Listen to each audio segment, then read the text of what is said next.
Hello, yeah.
Streaming?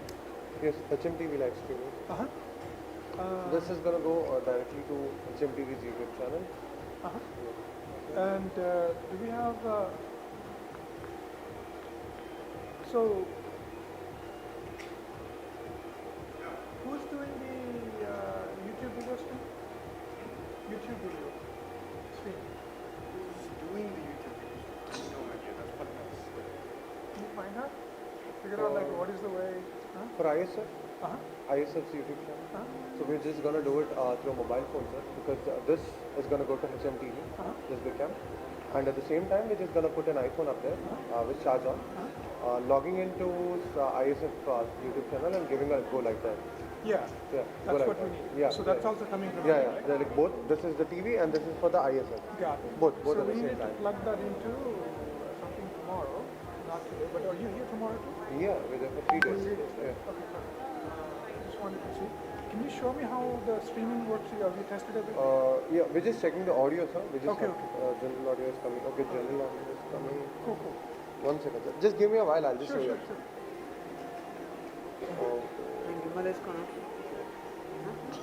Gimbal M4 to set this, M4 50,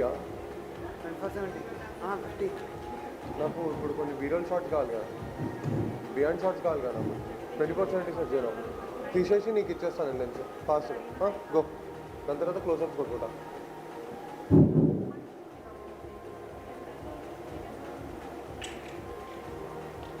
Why not this or that or this?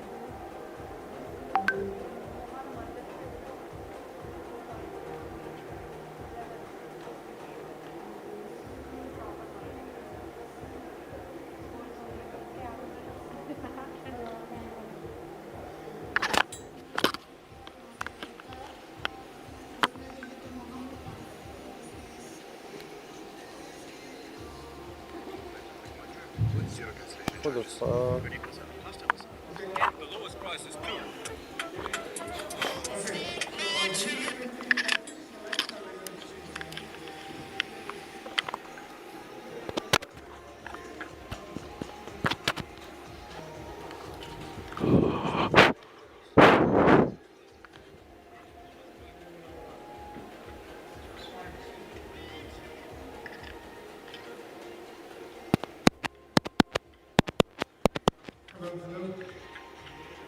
Hello.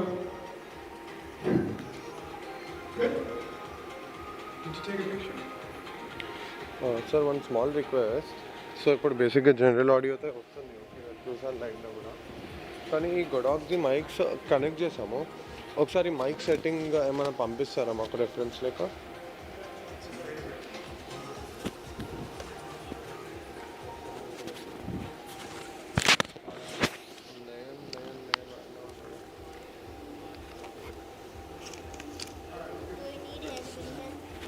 No, fine.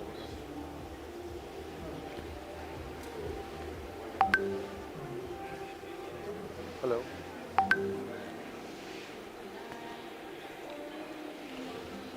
Hi.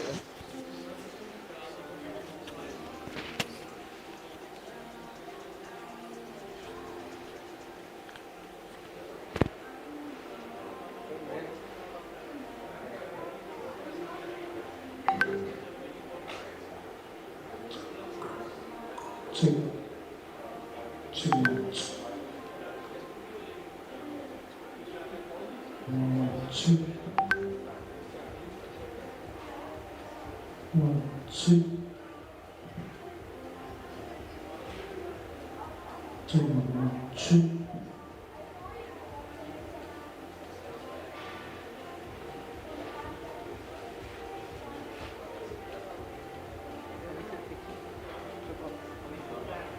I did my best.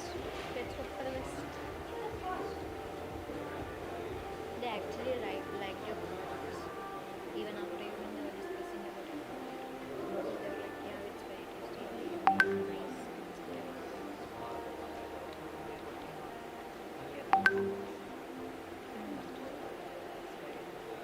what we do.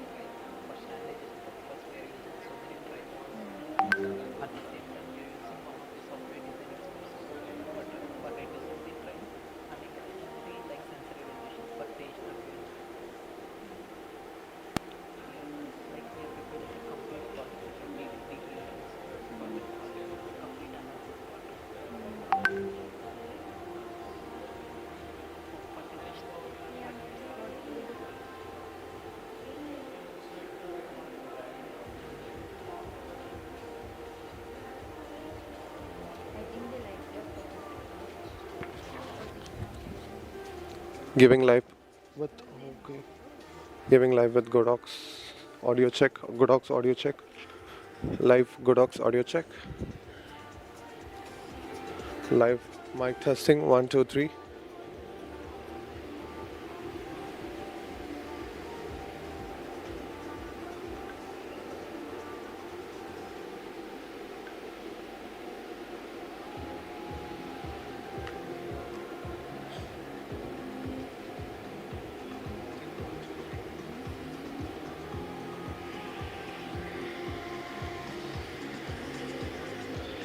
Hello, hello, check, check.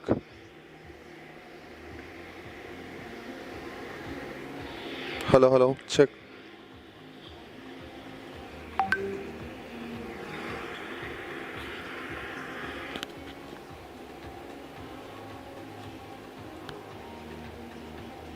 Webcam, connecting.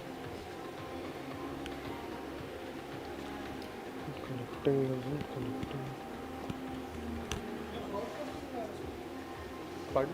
You're broadcasting this one event. Yeah, we're just sending the live to YouTube hmtv. If you want, I'll give you audio out. Oh, would be great actually. We were actually struggling for that. You didn't ask only. No, like I was like, Just you know. just saw. Yeah. Thank you.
their ideas and come with some innovative solutions at the Dubai Unicorn Conference. Hopefully, all of them will be able to get funding and also the mentoring support. And this is the second cohort after our first cohort in United States at Austin, Texas last May. And this time, hopefully, we are expecting many more startups to happen from the second cohort. I wish them all the best. Welcome to our second cohort at Unicorn Dubai Conference. Dubai, here we come. Dubai, here we come. Dubai, here we come. Dubai, here we come. Dubai, here we come. Dubai, here we come. Dubai, here we come. I request all of you to watch our children giving their pitches live, and you can look at the links in our website, at the Unicorn's website. Thank you.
Able to get funding.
Startup Foundation.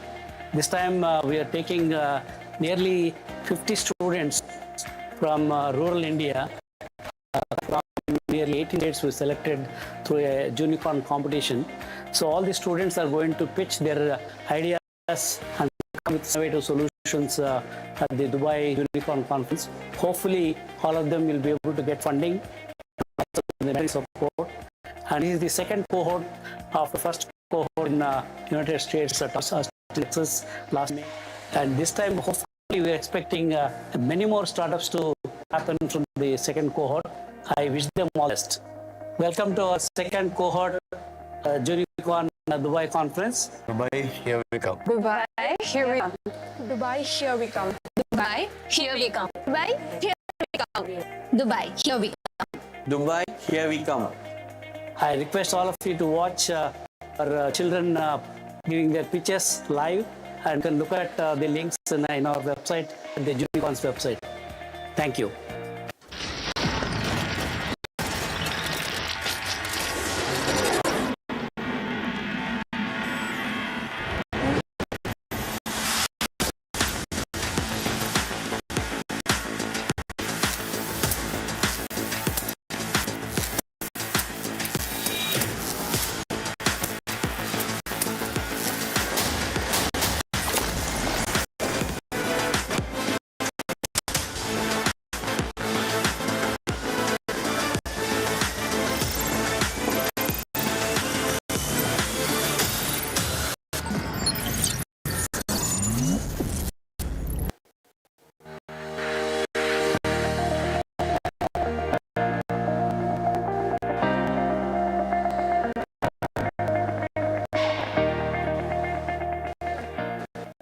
Namaste.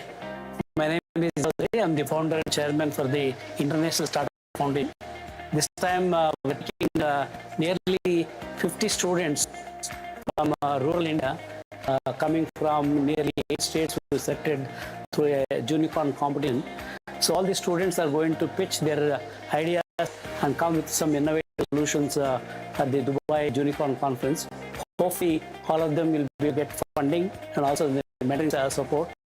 And this is the second cohort after our first cohort in United States at Austin, Texas last May. And this time, hopefully, we are expecting many more startups to happen from the second cohort. I wish them all the best. Welcome to our second cohort at Unicorn Conference. Dubai, here we come. Dubai, here we come. Dubai, here we come. Dubai, here we come. Dubai, here we come. Dubai, here we come. Dubai, here we come. I request all of you to watch our children giving their pitches live, and you can look at the links in our website at the Unicorn's website. Thank you.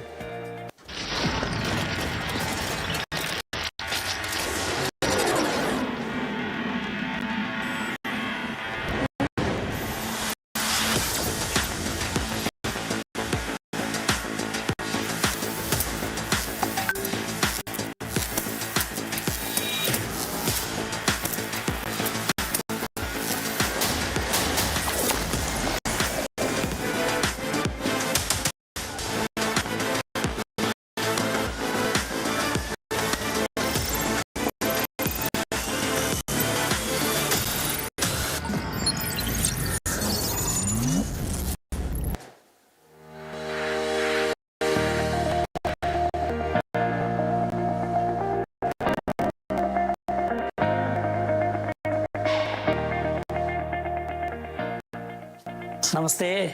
My name is Andhra, founder and chairman for the International Startup Foundation. This time we are taking nearly 50 students from rural India, coming from nearly 18 states we selected through a unicorn competition. So all students are going to pitch their ideas and come with some innovative solutions at the unicorn conference. Hopefully all of them will be able to get funding and also the mentoring support. And this is the second cohort after our first cohort in United States at Austin, Texas last.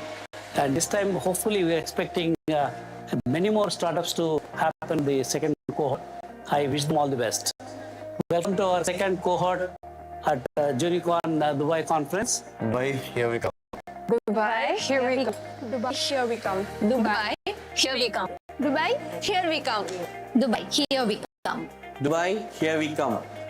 I request all of you to watch our children giving their pictures live, and you can look at the links in our website, the Unicorns website. Thank you.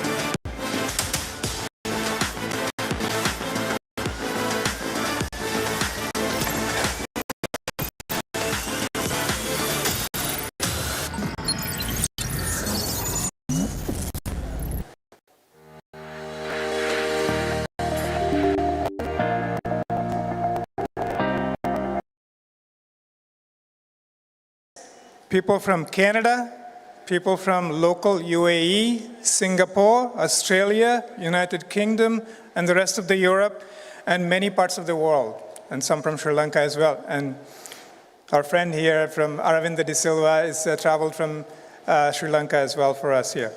So I have a big task of kicking this 3-day retreat through this welcome address. And this is our first ever Global Innovation Summit and Retreat in Dubai, in UAE. And standing here today, I feel deeply inspired and honestly a little humbled, because it is a big endeavor to really bring the unicorns, soonicorns, and unicorns together in a shortest period of time, and including the executives, the VCs, and obviously partners that are here to really enable this ecosystem within UAE for many of the startups that have traveled from US, India, Singapore, and other parts of the world to start their business and start growing their businesses here. So the vision behind this moment, this summit, because of a vision started by J.A. Chowdhury with the unicorns. And I thought if unicorns alone were to be able to come here to Dubai, it won't make much of a inspired ecosystem. And so we wanted to really bring the soonicorns and unicorns to really bring the ecosystem together to be able to inspire them, learn from this ecosystem, and then go back and continue to grow their dreams. The purpose of this particular summit is to nurture entrepreneurs, purpose is to enable innovators, and the purpose is to inspire leaders to build companies together. And most of us here today is because we believed in this vision and we believe in this purpose. It's a collective effort, and I want to tell you that this is not a gathering that is made possible through alone. It is a partnership between India Startup Foundation, Unicorns, Global CIO Circle, and incredible support of our core sponsors, partners that actually came from various different parts of their ecosystem, both from UAE as well as the rest of the world. The people in this room, if you look around, very diverse crowd. There are next generation dreamers, there are innovators, enablers, and executives. And they're here to dare change the world, start-up founders, turn vision into reality, and the unicorn founders, the VCs, and the CXOs, their wisdom is earned through experience, and they come here to really share that with the rest of the unicorns that are here, to inspire them. There were doubts, and the answer, let me be honest, many people questioned if this is actually the right forum. Can this be even a summit in Dubai? Is it possible?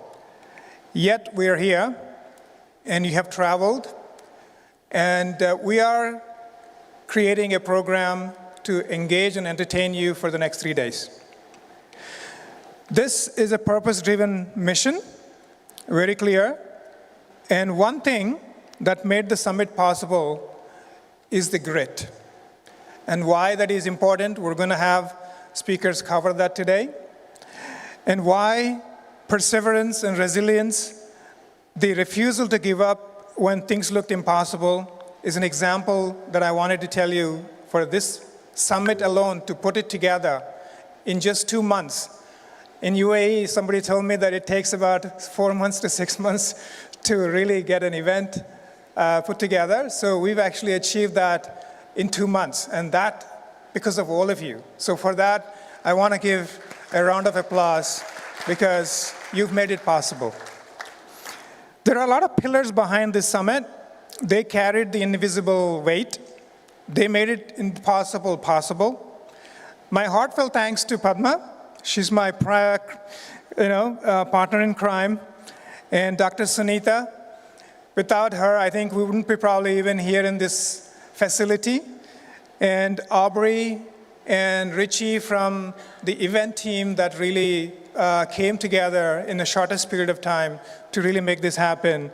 And Rakshita for making the startups and the pitches and everything else possible for most of these unicorns and soonicorns to be here. And I also want to thank my wife because she's behind everything you see that's created here today. They put up with me every day, the torture, the pressure, everything that I actually had to endure to make this really happen. And my son here actually built the website, so this is a family affair. If anything else, we're giving it to you from our family as our volunteers. There is nothing in this one. It's a pleasure to really bring you all together.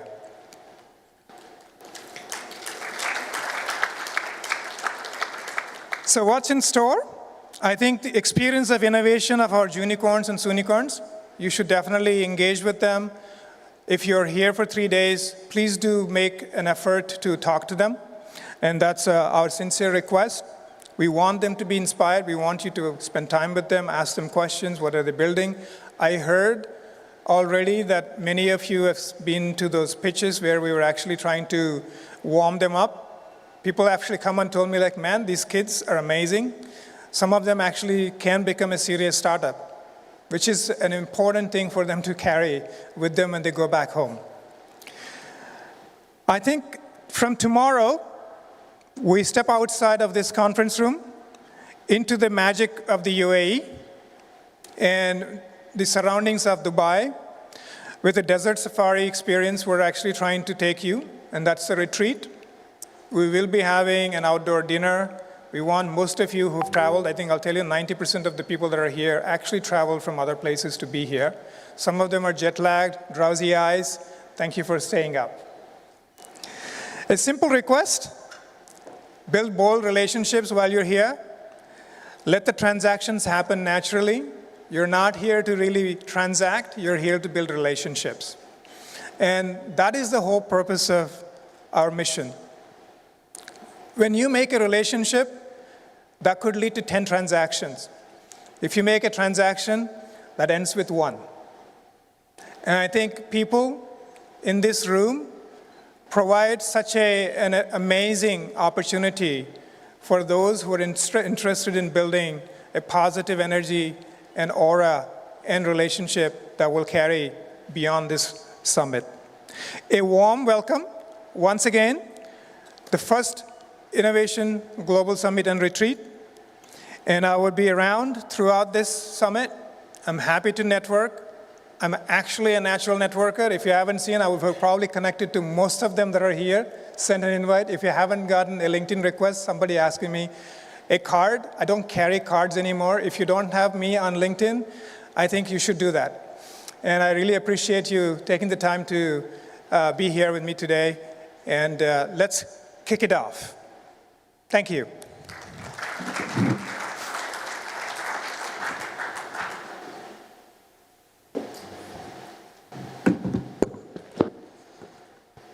So thank you, Mr. Gali, for the warm welcome. And now it gives me great pleasure to invite someone who embodies the spirit of selfless leadership and quiet strength. Please join me in welcoming the co-chair of the program, Ms. Padma Alluri, to the stage.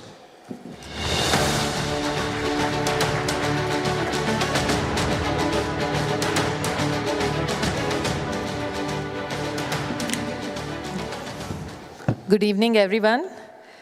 It's truly a privilege to welcome all of you to Dubai and to this very special evening as we begin the Global Innovation Summit and Retreat 2026.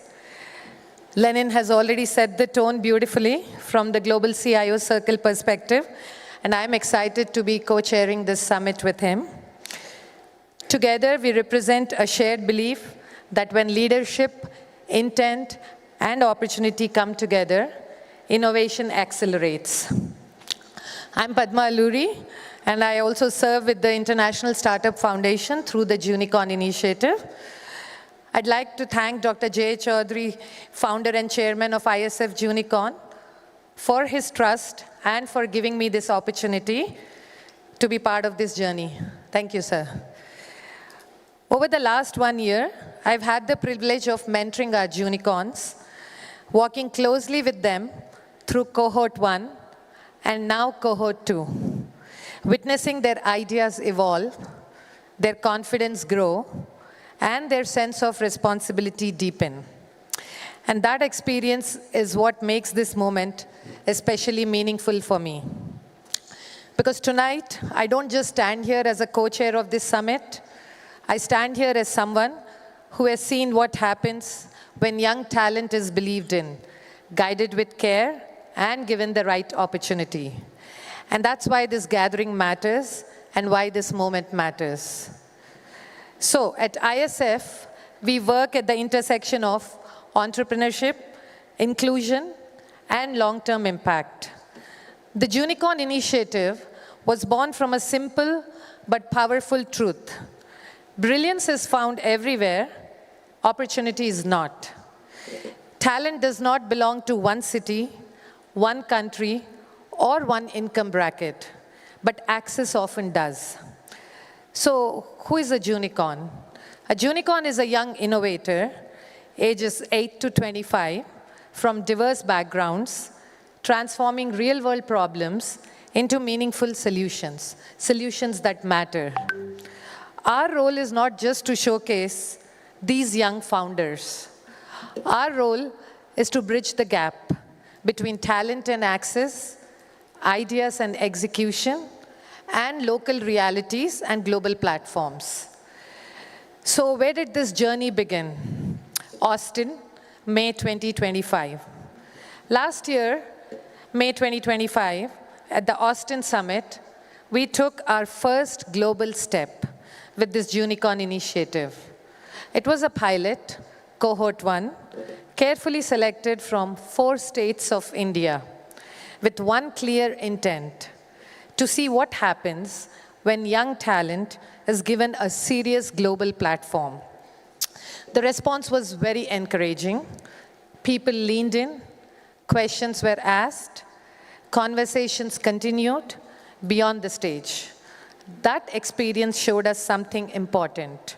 When opportunity is designed with intention, talent doesn't hesitate. So let me share one story that shows what this really looks like. So we have a 16-year-old Junicorn, Hemasai. He comes from this underserved community, and he is an orphan, but he developed this eco-friendly bricks using waste plastic and innovation that was designed not just to recycle waste, but to make his environment better. And then he asked a more basic question: what does my community need most? And the answer was clear. Many families in his rural village did not have access to basic sanitation. Using those eco-friendly bricks, Hemasai built washrooms, restrooms for underserved families. And this initiative did not generate any revenue, but it delivered something far more important: dignity, health, and access to basic sanitation. And that matters, because even today, sanitation is still not a privilege everyone has in some of these countries. And today, HMSI is supported by mentors and investors from India, US, and Uganda. So when we talk about success at Junicorn, we define it differently. Not every success story ends with a balance sheet. Some begin with human dignity. That validation is what brings here tonight. Dubai is not a repeat of Austin. Dubai is the next chapter. Here at Dubai Summit 2026, we are proud to present our cohort 1, returning strong, much more prepared unicorns, and cohort 2, a new group of unicorns selected through an even more intentional process. This year, we have 60+ young innovators from 9 states across India and local UAE, standing on a global stage, not as a token youth voices, but as serious problem solvers. This is no longer a pilot. This is a momentum becoming a movement. So what's the ask? Where do all of us come in? But let me say this clearly, programs don't change lives. People do. And that's why everyone in this room matters. If you are a mentor, your guidance can shape decision that lasts a lifetime. If you are a corporate leader, your market access can turn an idea into a pilot. If you are an investor or ecosystem builder, your belief can unlock confidence where doubt once lived. So our ask is simple but meaningful. Please support these unicorns by attending their pitches.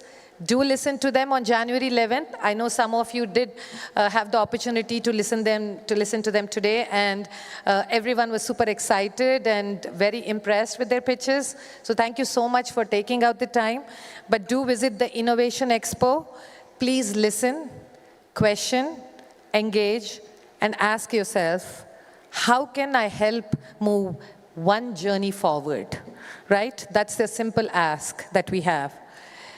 I'll close where we began. Brilliance is everywhere. Opportunity is not. Austin showed us what happens when opportunity is offered with sincerity. Dubai is where we chose to scale that responsibility. So the future of innovation will be built by young people who are seen early, supported wisely, and challenged responsibly. And at ISF, through the Junicorn initiative, we are committed to doing exactly that.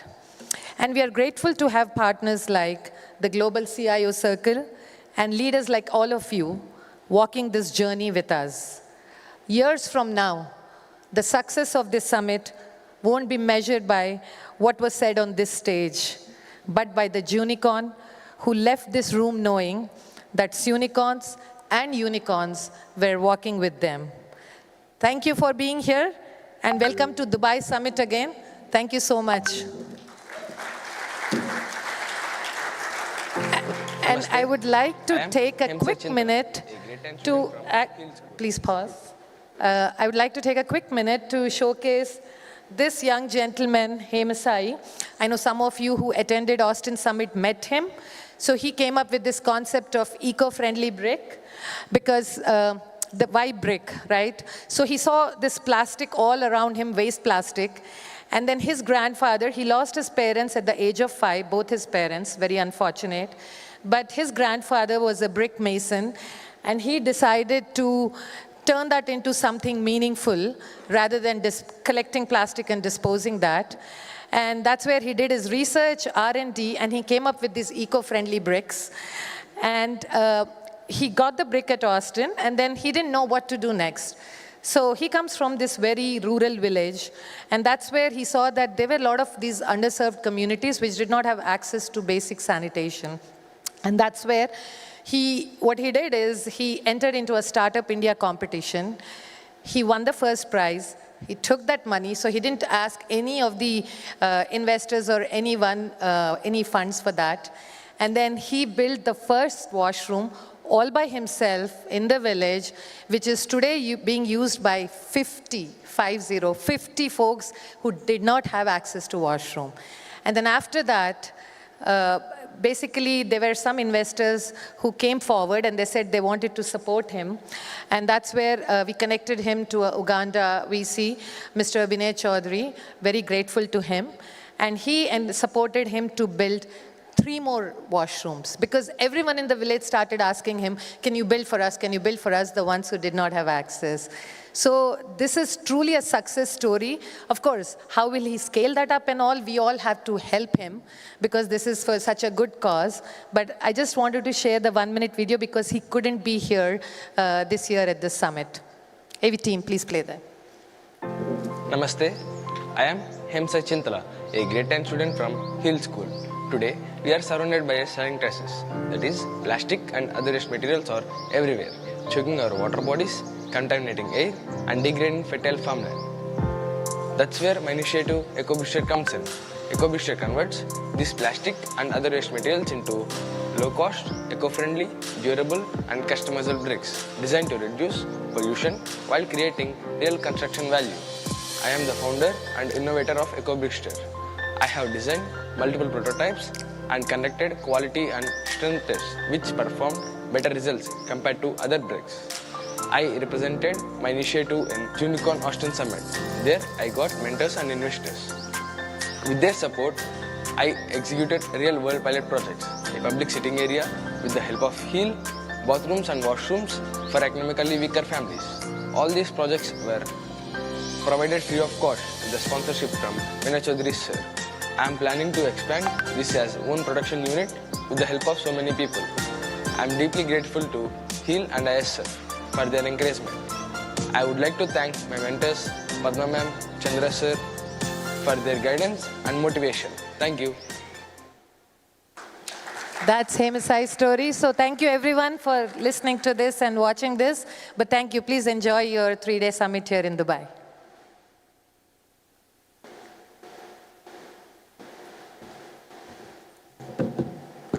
Thank you, Ms. Padma. That was such an incredible video and such an inspiring story.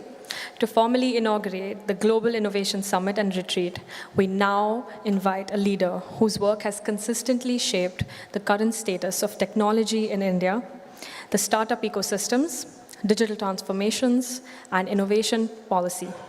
A mentor to entrepreneurs, founders, VCs, an investor bridge between the government and industry, and the founder and chairman of the International Startup Foundation and the Junicorns. Please put your hands together in inviting the man behind the vision of this summit, Mr. J.A. Chaudhary, for the inaugural address.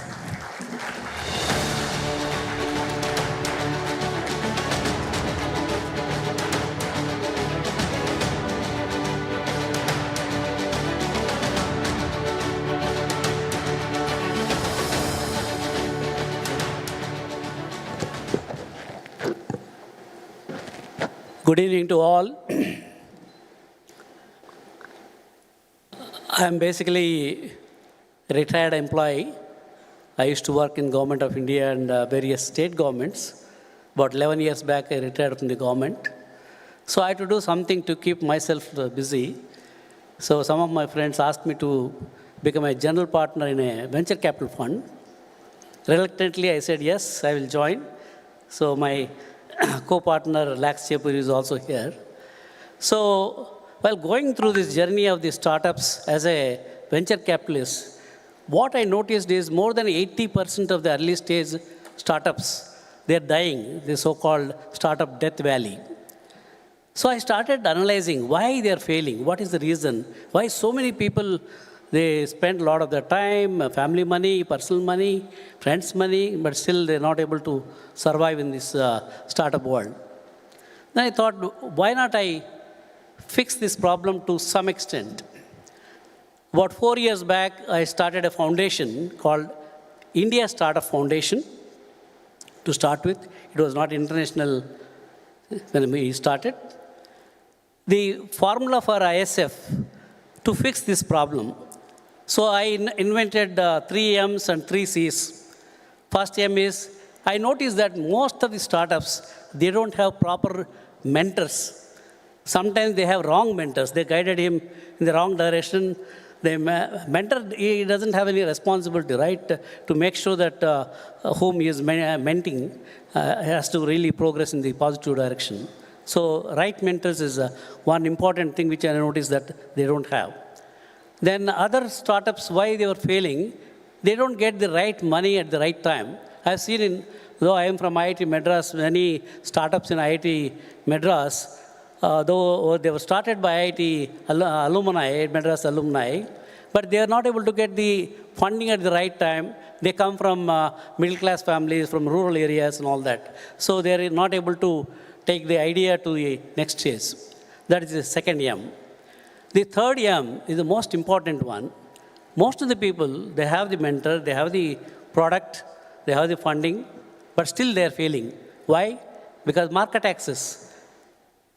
Majority of the startups, not only in India, all over the globe, they are failing because they don't have the right go-to-market strategy. So I thought, let me focus on this 3M, the mentoring, money at the right time, and go-to-market strategy. Then what are the 3 C's? I always believe I am good at, like Lenin, I am also good at networking people. So 3 C's, first is you have to connect. In India, now the Sankranti time, we call Pongal festival is coming. During the Pongal festival, particularly in southern states, they put a lot of dots, kilometers of dots also sometimes they start connecting these dots. Finally, a nice image emerges. We call Sankranti Muggulu. I thought that why not I connect? Because I know a lot of people, many dots are there. Some dots are really powerful. So why not I connect these dots to the startups? So the first C is connect. C is for connect. The second one, they need to have collaborative arrangement. A lot of people, they think that, sir, I want to do everything. I want to develop the whole thing, all modules and all that.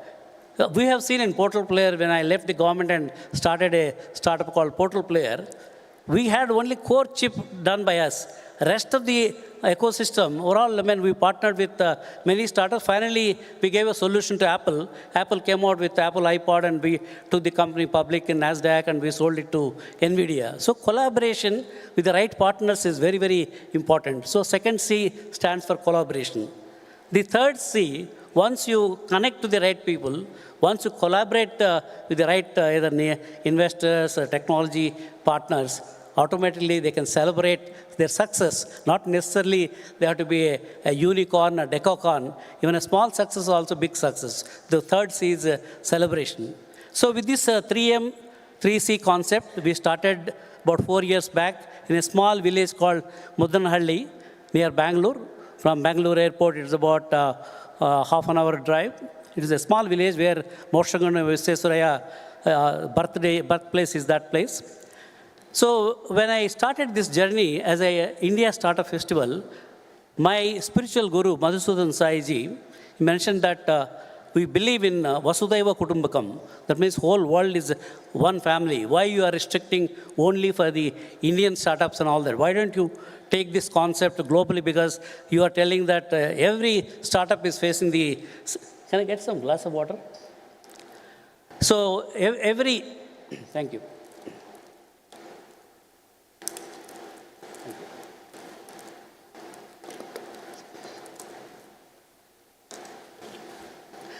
He believed in one world, one family, Vasudhaiva Kutumbakam. So why don't you help other startup ecosystem? That's when we changed the name from India Startup Foundation to International Startup Foundation.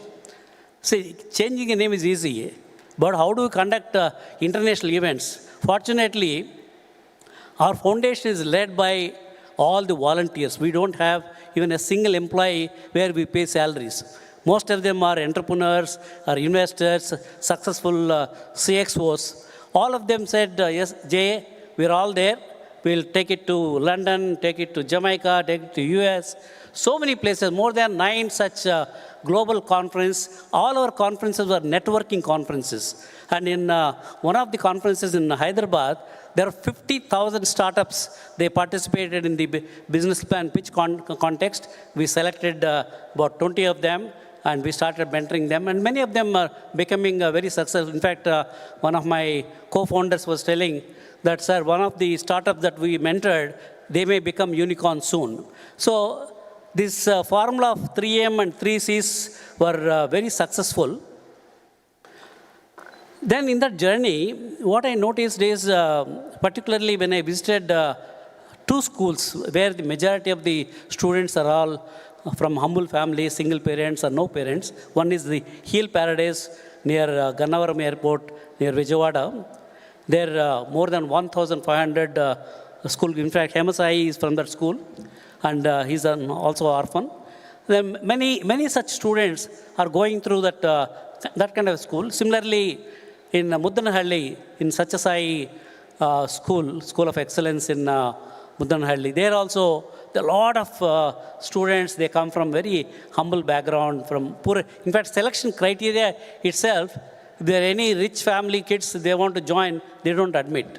They will go there and find out whether they're really poor, then only they get the admission into those ecosystem.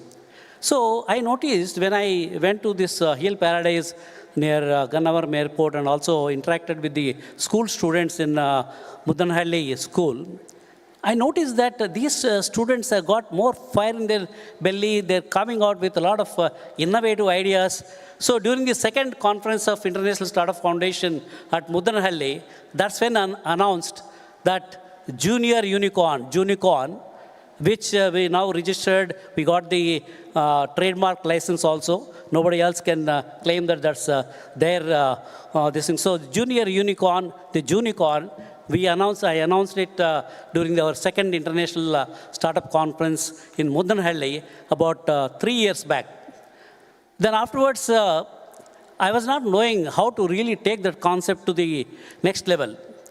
Then when I turned 70 years, recently my kids, my daughter Anju, who is also participating with her children, she organized my 70th birthday in Hyderabad. That's when I noticed, at this age, can I start a new startup? So I became a Junicorn. I started my new startup called Junicorn during my 70th birthday. So like any other early stage startup, I'm also facing lots of problems. When I started this new startup called Junicorn, no funds, no proper mentors for me to take this idea forward, and market access is also difficult. So I wanted to do a small experiment after Muddanahalli, whatever we announced. That experiment was what Padma was telling. The first cohort, I want to do it before I start asking people to support this Junicorn kids. I want to prove this model because this concept is new to many people. This concept is basically what I noticed is there are a lot of people, particularly when I visited a small village called Soro, which is a remote village in near Bhubaneswar, 5.5 hours drive, Orissa state. There, all the government kids, they built a satellite, micro-satellite. They launched it in my presence through helium balloon. And they were monitoring all the parameters, what height, what oxygen levels. Then I asked them, how did you learn to build a micro-satellite? It's not that easy. They said, sir, there is one NRI from this village. He lives in Chicago. Once in 6 months he comes, he set up a small lab. He teaches us what YouTube material we have to learn. I think this internet and YouTube really democratized the quality of education. Whether you are in Stanford or Dubai or Hyderabad or any Timbuktu, they all have access to all the top class lectures, YouTube material, Stanford lectures, maybe your lectures also must be there, Sunny, on the YouTube. So Now, it's only question of internet is a double-edged knife. Whether they can go through those YouTube material and learn how to build a microsatellite, the same internet some people are using for wrong purposes. So I noticed there's one. The second thing what I noticed in my village, somebody was conducting a no drug campaign. I asked them, my village, most of the innocent people are there, they don't have money. Where is the question of they having the drugs? No, sir, drugs are there everywhere, and these people are getting into drug addiction. Then I thought, why not I create another addiction? The drug addiction is there. If I go and give a bhashan like this, a lecture like this, come out of the drug addiction and all that, nobody will listen to. Then I thought, in Sanskrit they say, Ushnam Ushnena Sitalam. So for the drug addiction, I had to create another addiction, powerful addiction. Then I was thinking, what is that addiction which can pull these people out of the drug addiction? Then I thought, why can't I create entrepreneurial addiction? That's when I thought, let me try this experiment. I was not sure whether this experiment will succeed and all that. So I want to do a first cohort. I announced, without knowing anything, what are the complications. We will take all the kids who get selected through the Unicorn competition. We will take them to America. That America thing really worked like a magic. I don't know in Dubai whether that works and all that Middle East. Maybe Arvind De Silva, even Sri Lanka also that may be working. America must be working as a magic, right? In India, when I was STPA director, in Hyderabad, there is a place called Amirpet. Amirpet to America was a success track. Everybody comes to Amirpet, get trained on COBOL or some this thing. They used to get some job in one of the companies, H1, go to America, green card and citizen. That's how many NRS from here, they all pass through that. Somehow this America was the greatest this thing which I noticed. In fact, some of the school kids in that Hill Paradise, one girl, Anantalakshmi, Venkatalakshmi. Sir, if I am selected, do you really want to take me to America? Yes, if you are selected, I will make sure that you will go to America. So that America thing, all these people, this junior unicorn competition first cohort, they were I'll take more time. This is an important thing because they have to get convinced. Because if I am not able to get all of them convinced to become mentors for all the rural unicorns, my purpose of coming here to Dubai will not be successful. I will take a little bit more time, see that end of the day, that... these kids, I mean, they said, sir, we will only speak in Telugu, we will present in Kannada, we will present in Oriya. But by the time they came to Austin, Texas, they were all able to give a presentation in English, like any other startup founders, in a very structured way. What is the problem they are solving, and how much money they require, what is the sustainability. I was amazed. And all of them got funded. In fact, there are some people, I want to acknowledge their support.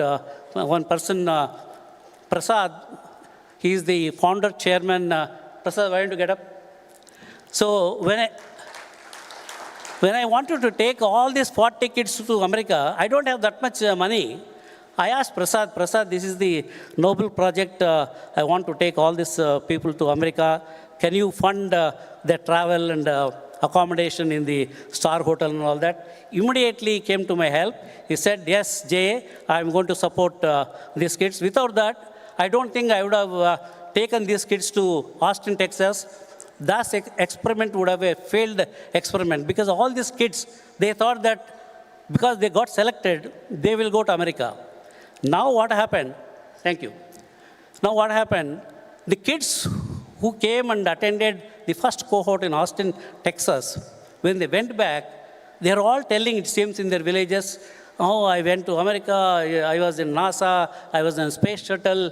So all other parents are telling, oh, these kids have participated in the unicorn competition. Why you are getting into drugs and alcoholism and all that? Why don't you, next time when ISF conducts the unicorn competition, you should participate. So last time, we did this experiment only in 4 states. This cohort 2, 17 states we conducted this unicorn competition. And I want to really acknowledge Chinmay. Chinmay, where are you? He's not here?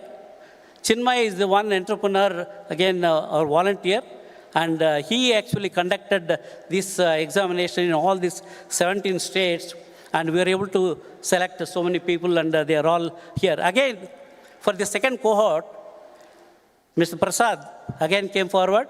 Though I funded for the first cohort, second cohort also, I want to fund their air travel. They all came because of Prasad's help. I want to acknowledge Prasad for not only Prasad himself, he is now asking all his family members to become mentors and see how they can, not only his family members, his employees, all the senior executives. He has got 4 companies. One is a $1 billion company, though he's a very busy man, and he takes a lot of time. So today, I am standing here talking about Unicorn, helping all these rural startups. Because of the help I am getting from volunteers, I want to invite all those volunteers who helped me for the cohort 1 and cohort 2 to come onto the dais. Prasad and Mahesh, Chinmay, PSR, please come onto the dais. Please come onto the dais. They need, not we. We have not done anything. These are the volunteers. Padma, please come onto the dais. All the volunteers who helped the cohort 1 and Lax Chepuri, Murali Olganti, please come, please come. Come on to the dais, Murali. If I forgotten any names, please come on to the dais. So, before I close, I have only one request.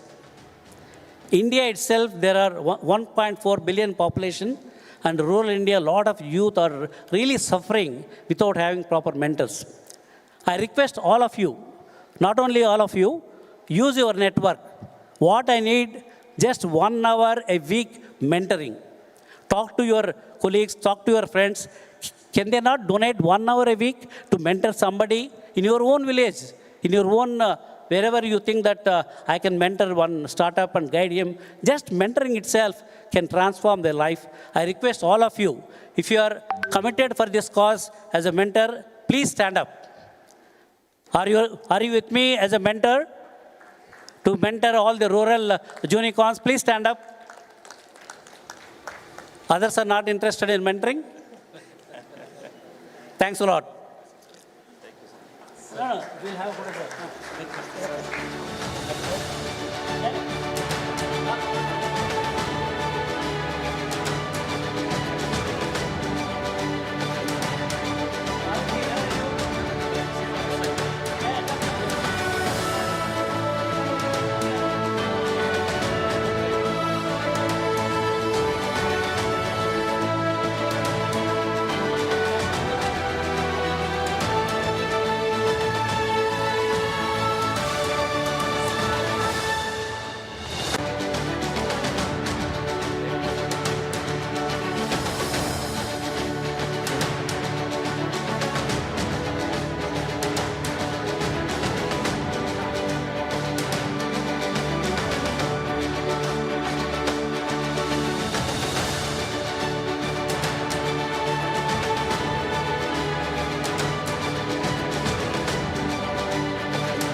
Thank you, Mr. J. Chaudhary, for the amazing speech. As we continue this inaugural evening, it is my honor to invite a distinguished global leader whose experience spans markets, industries, and international collaboration. Mr. Aravinda De Silva, a cricketing legend who scored an unbeatable 107 in the 1996 Cricket World Match final, becoming the only player ever to score a century and take 3 wickets in a final match. Man of the match in both the semi-final and final, and ICC Hall of Fame inductee in 2023. But Mr. Aravinda's second act is equally remarkable. He's reinvented himself as a visionary investor and corporate leader. He currently serves as chairman of Ideal Holdings, driving innovation across logistics, transport, and automotive sectors. He specializes in early stage startups, mergers, and strategic acquisitions, bringing the same discipline that made him a champion on the field to the boardroom. Ladies and gentlemen, please put your hands together to welcome a true champion in sports and business, Mr. Aravinda De Silva.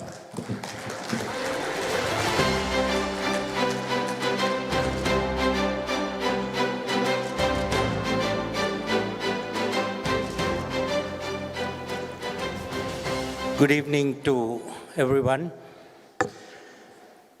I think it's going to be truly an innovative evening for me because I got off a plane from Australia after a month's holiday, and then I get a call from Lenin asking me whether I could come and join this event.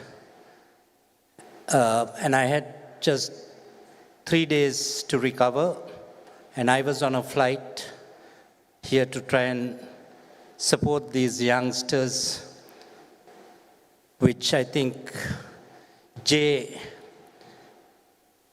who came to Sri Lanka and mentioned that these youngsters are the future, as I know, and they're the ones we need to support to take this important world forward. So when I was asked to come, I never wanted to say no. And I got here this afternoon, and I was never informed that I had to give a speech. Nevertheless, now I've been brought on stage to make this event truly an innovative one by just wanting me to innovate something special for you. So today I thought I'd just talk to some of these youngsters' hearts and minds by letting you know how I started my career as a youngster and a person just like you who was so passionate in doing something, and how I was able to get to where I am today. So to start off, I think just like one of you, I never expected to represent my country nor to be on a winning side of a World Cup team. But I was so passionate playing sport as a very young kid. And the way Mr. Chowdhury mentioned, having a mentor is very, very important. And my mentor was my father. As a child, he always told me, you do what you enjoy most. And when I had to decide whether to continue my studies or whether to continue my cricket, because we didn't have the privilege of having a tournament such as IPL at the time when we played, so that we could have built a career through the sport itself. But when the day came for my advanced level, 1 week prior I got picked to tour England, and my father's words were, son, what do you want to do? Do you want to go on the tour, or do you want to stay and finish your advanced level.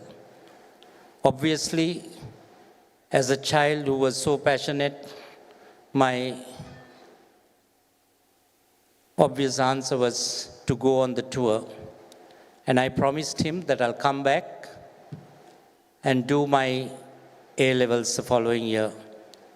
So I went, played that tournament, and I went through, had a very good season, came back, and I was instilled in the team for the rest of the practice sessions because we never had cricket so often like nowadays. So we had tours maybe once in 4 months or 6 months.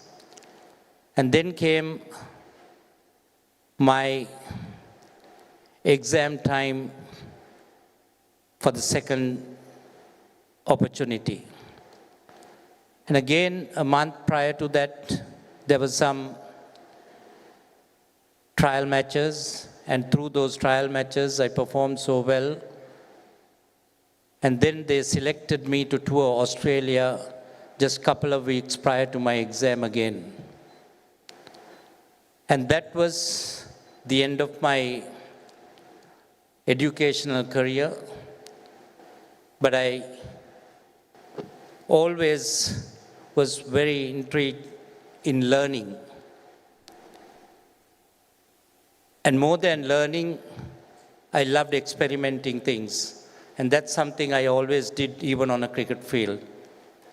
So once I went on that tour and I came back, then I continued my career. So I had a lot of success, a lot of disappointments, failures throughout my career. And I think that is something which all you kids needs to understand, that success will never come that easily. It's like your heartbeat. It goes up and down. Life is a cycle like that. And if it goes in a straight line, you'll be dead. So you need to understand that performance, there'll be highs, lows, and that is something which I always had to put up with. So at that stage, I realized that cricket was the opportunity for me.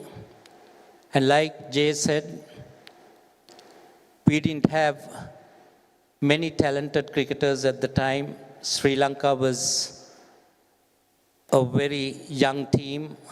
We had only a couple of players who was able to teach us exactly what we needed to do at the highest level. But of course, I had to learn by myself. Hence, I had to experiment in most occasions. Trial and error is what ultimately paid off. Then I got the opportunity to represent Kent County. For the first time, a Sri Lankan cricketer was selected to do so. I thought it was an amazing opportunity. And as it was said earlier, I think getting that opportunity and the exposure is what is important. I think that is what I was given and privileged to have had at that particular time. During that season, though we as an international team used to play only maybe 1 or 2 test matches in about 6 months, maybe 4 test matches for the year. At that time, we didn't get much exposure to compete at the highest level. But at county level, I was very fortunate to be able to play 7 days of cricket and have 3 batting turns a week, which allowed me to try out many things on a cricket field.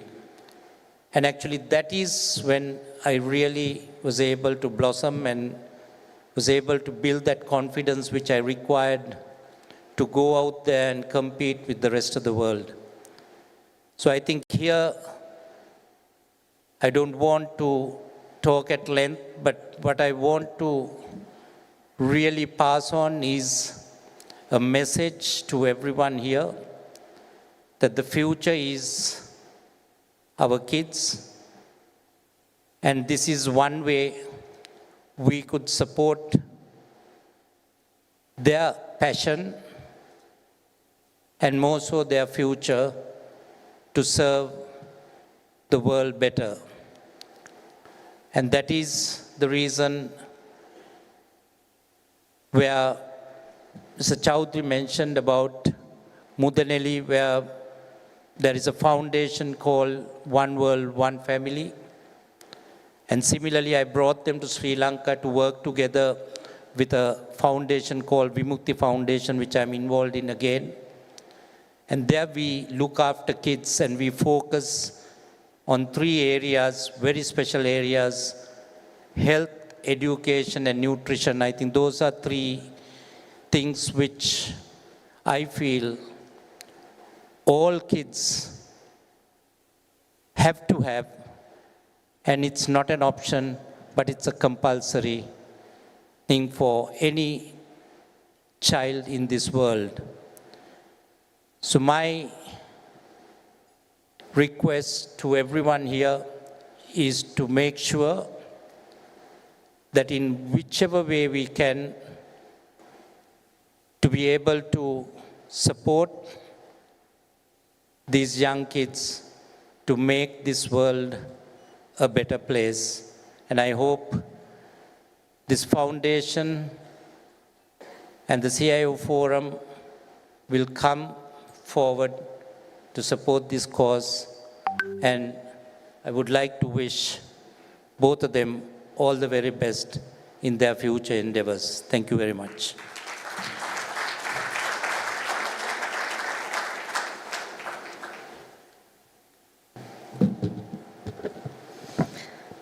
Thank you, Mr. Aravinda de Silva. Now we shall have one of the most esteemed guests of tonight. Mr. Mohammad Amersi has operated successfully at the highest level of telecommunications, technology investment, government advisory, and philanthropic impact.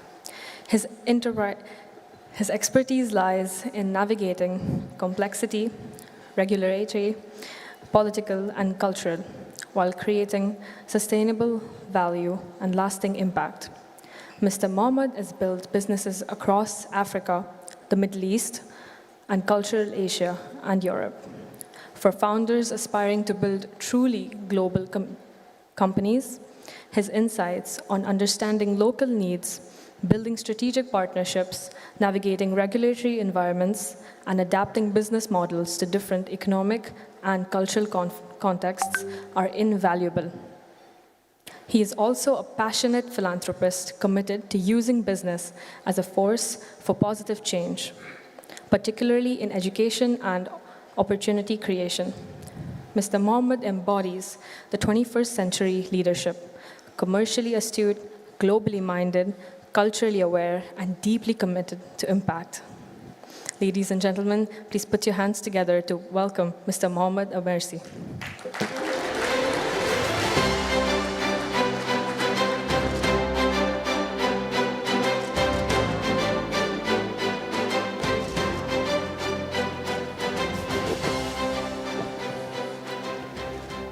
Assalamu alaikum wa rahmatullahi wa barakatuh. Namaste. Good evening.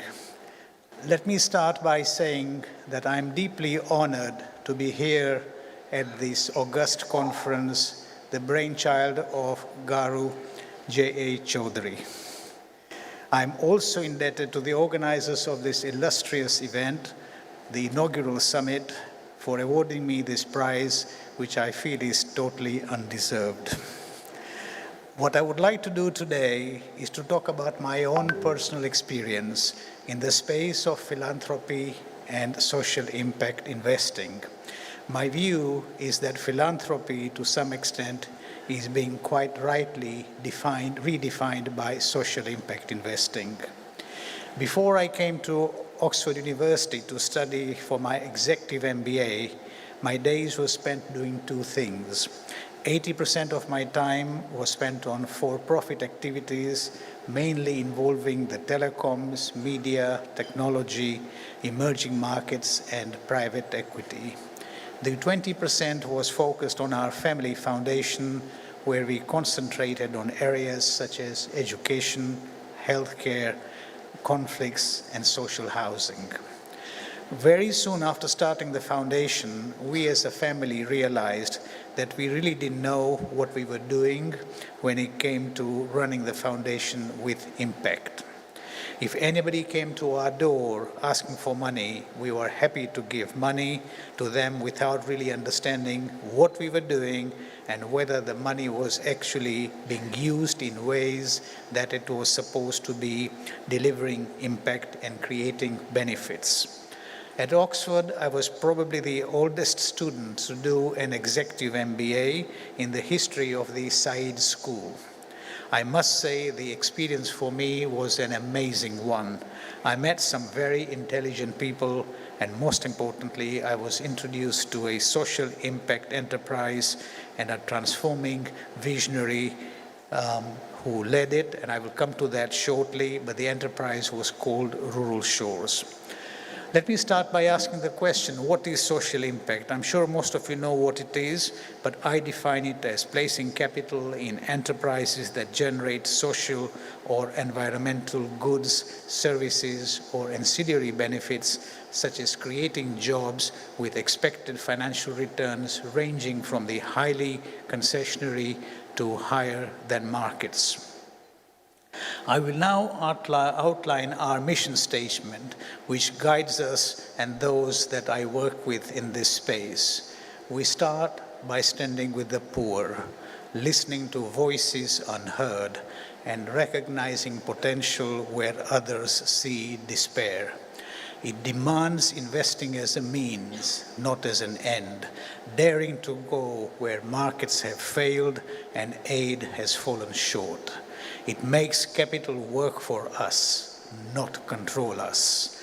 It thrives on moral imagination, the humility to see the world as it is, and the audacity to imagine the world as it could be. It's having the ambition to learn at the edge, the wisdom to admit failure, and the courage to start again. It requires patience and kindness, resilience and grit, a hard-edged hope. It's about leadership that rejects complacency, breaks through bureaucracy, and challenges corruption.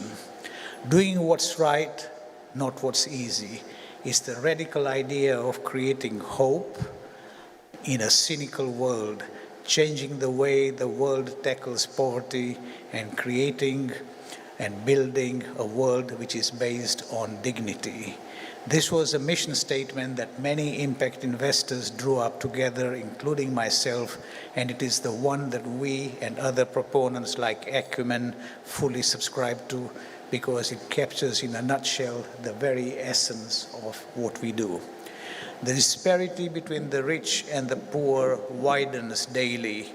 We have a perfect storm descending on us because the world's population is growing, resources are getting tighter, we have environmental degradation, and the bottom of the pyramid are slowly beginning to demand their fair share of the Earth's resources. There are many global thinkers like Bill Gates who talk about creative capitalism. There are writers such as Thomas Friedman who talk about the green economy. Whichever label you put on this movement to make the world better for everyone, you will find that there is someone nearby trying to address the same problems through impact investing. The goal here is to create an environment where you ensure that it is not just about making money, but it is about taking care of people and the environment. I formed our social impact platform, Inclusive Ventures, while at Oxford. If you look at our logo, you will notice that it is striking. Its inspiration comes from a story that resonates very much with me. This is the story of Aleppo, Jalab in Syria. Aleppo is a city that was destroyed by war in Syria.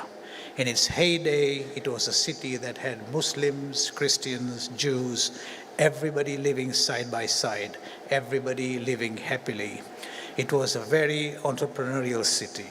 One day, the Prime Minister of Aleppo came to the ruler and he said, "My Muslim population is asking me to throw away the Jewish and Christian people out because we cannot all live together. What should I do in answer to that?" The ruler said to him, "Tomorrow, please come back and bring me a bunch of roses and a bunch of flowers of different colors and ensure that they are all good and diverse in their color range." The PM did not know what was going on, so he brought this bunch of roses and flowers and asked the ruler what he should do next. At that point, the ruler said to him, "So now put all the roses on one side and all the other flowers on the other side. See how nice the individual flowers and roses look.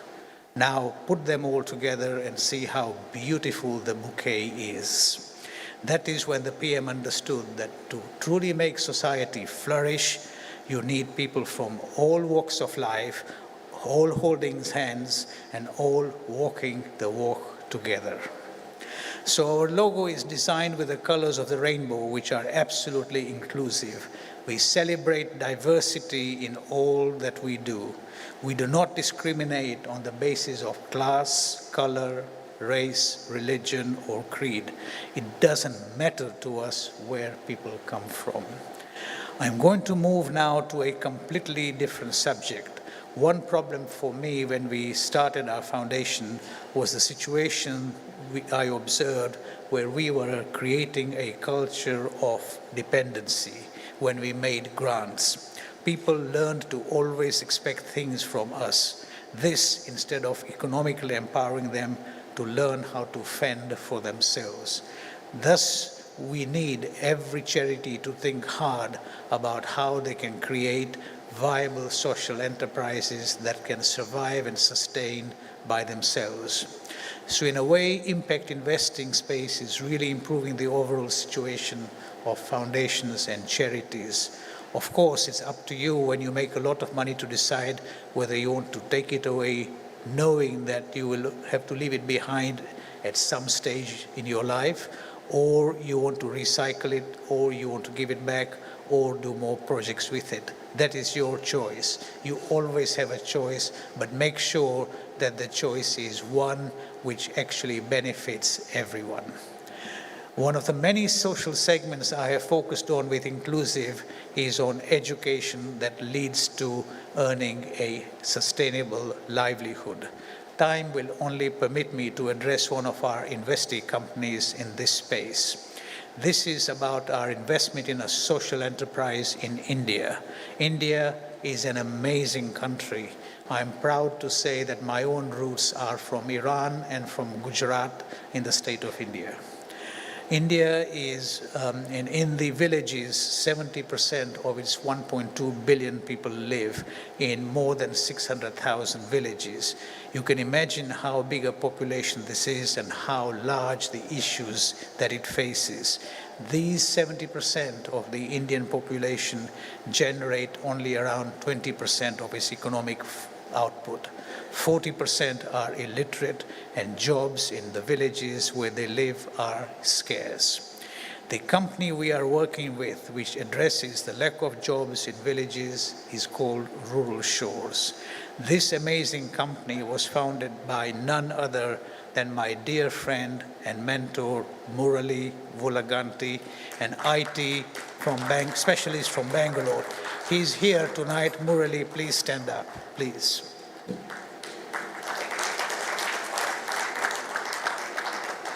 Murali's basic thesis is that we understand the concept well of offshoring, we understand the concept of onshoring, i.e. bringing jobs back. But now let's focus on rural shoring.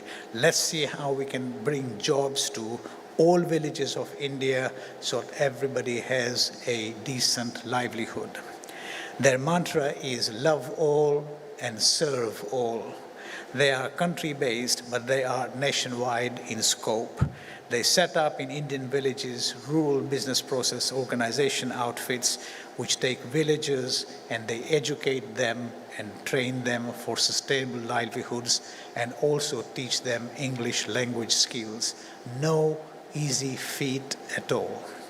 Once trained, the villagers perform business process outsourcing at a quality on par, if not better, than consultants from some of the biggest firms that they compete with. And they do the work at prices that are 60% or more below market. Murali did not stop in India. He quickly realized that the same problems that exist also in advanced economies like the United States. So he created People Shores, on whose board I proudly serve. Thank you.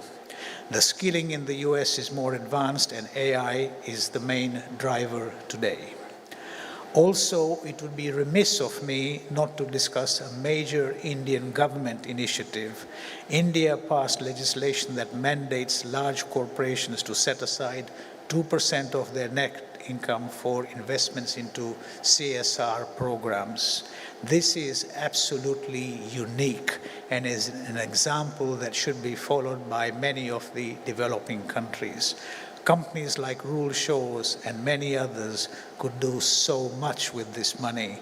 This new money from the CSR coffers could be patient money, money that would not necessarily demand a 20% return or IRR. Sadly, more needs to be done to galvanize this capital, and India's laudable example should be followed globally. Finally, I want to leave you with some food for thought about money and its limitations. Money can buy you a bed, but not sleep. Money can buy you a clock, but not time. Money can buy you a book, but not knowledge. Money can buy you a position, but not respect. Money can buy you medicine, but not health. Money can buy you amusement, but not happiness. Money can buy you acquaintances, but not friendships. Money can buy you obedience, but not faithfulness. Money can buy you a house, but not a home. Thank you all, and God bless.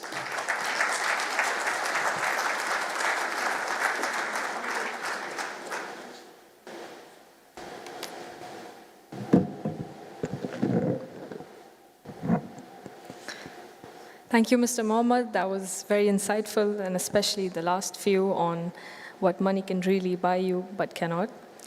Now we shall have Dr. Jean Shadatpuri for the special keynote introduction.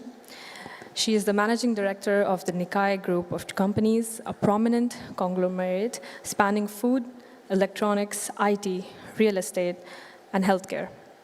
Under her visionary leadership, Nikkei has been one of the region's fastest growing brands, offering over 500 products across 60+ countries, reaching 50 million customers with a workforce of 10,000 employees.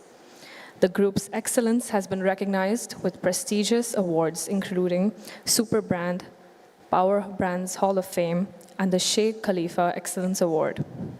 Dr. Jean Shadatpuri is also co-founder of Pansophic Technologies, Alori.ai, a revolutionary healthcare platform integrating AI with holistic medicine, functional approaches, and personalized care to address health challenges at their roots. Beyond business, she's a passionate advocate for entrepreneurship and women's empowerment, actively championing initiatives through the Dubai Businesswomen Council and Global Women in Tech. Ladies and gentlemen, please welcome Dr. Jean Shadatpuri.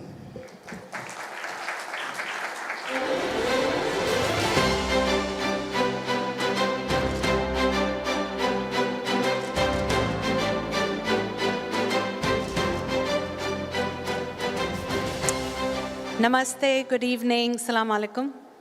And thank you so much for inviting me to this wonderful, wonderful event in this vibrant city of Dubai. And I think all of you coming from all over the world agree with me to see the traffic, that is another form of vibrance of the city. So please don't get frustrated. Spend that time admiring the city and admiring the people around you and the cars on the road. But thank you, ISF. Thank you, Junicorns. Thank you, Lennon and Padma. Like Mr. De Silva said, I also got to know yesterday about this brilliant event, and I was happy when I heard what their purpose and what their mission is and what they have achieved to come and join all of you. So I do spend half my time in the US, some time in India and some time here. But as you all know, once you come to UAE soon becomes home to you and doesn't let you go. So UAE is home now. My name is Dr. Jean Shdatpuri. I'm a pediatrician by training and also mental health. Most of my training and education has been in the US, and my career has also been in the US. And I've worked for a few of the hospitals like Stanford and Northwestern and Berkeley and UC System, and spent several years doing internal medicine, and then slowly decided to get into administration. So the business of medicine happened to be my career for the longest period of time. And then that slowly and gradually moved towards coining the Affordable Care Act, which I did with the Attorney General of California, who was mostly doing the legal part of it, and I was the chief clinical lead. So Affordable Care Act then became Obamacare. And then we started doing some work on the opioid epidemic and homelessness in the state of California after it was actually declared the national emergency, and we worked on that task force for about 2 years. And then, of course, COVID hit, and all our lives stopped. All of us doing a lot of good work everywhere had to move our attention and funding and resources to just dealing with COVID.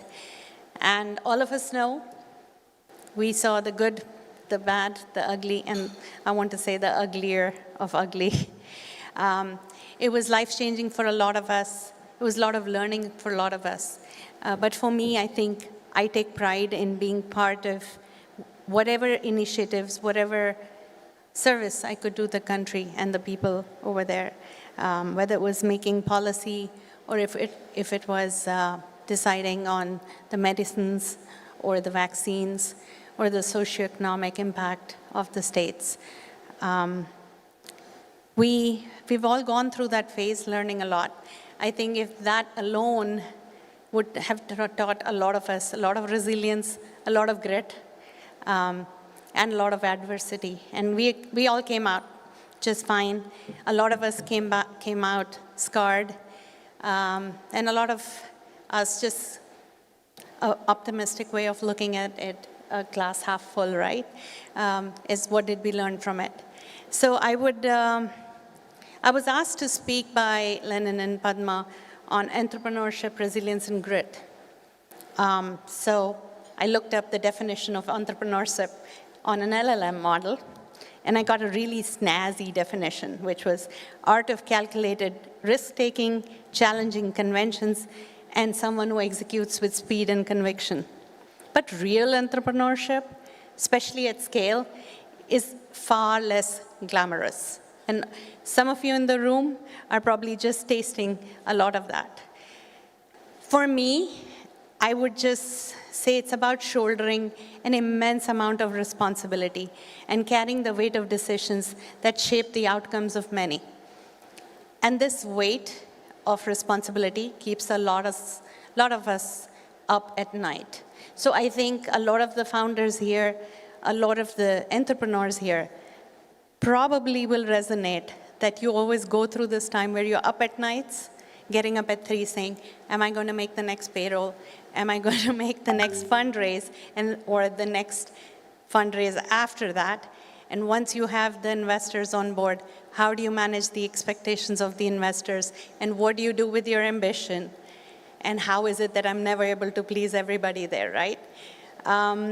Well, Am I resonating with some of you in the room? Is that what some of you felt? So I see a lot of nods here.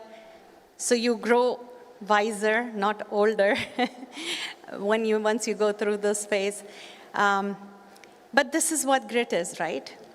And some of my medical training, which teaches us precision, which teaches us decision-making, also teaches us that our decisions are not theoretical. They all impact lives, right? And that just means that any decision you take, you have to own them up with accountability and responsibility, because that does shape outcomes. This is something I have imbibed in my leadership style or the way I lead. So I lead with structure, with discipline, knowing fully well that I would have to own up accountability and responsibility for all the decisions I take, right or wrong. Not saying all the decisions are going to be right, but I'm going to own them up. So today I'm wearing two hats. I'm the managing director of a family business that my father founded, a multi-conglomerate, multinational business group, which he described very well, thank you. We are the largest, fastest growing private label brand in home appliances and electronics. So we have furnished, till date, in about 4 decades, 60 million homes, fully furnished. We have all the SKUs that you ever require in a home, except for mobiles and cameras. We are also expanding into AI and IoT products to enable more of lifestyle products. We also have a distribution of a lot of food agencies, Unilever, etc.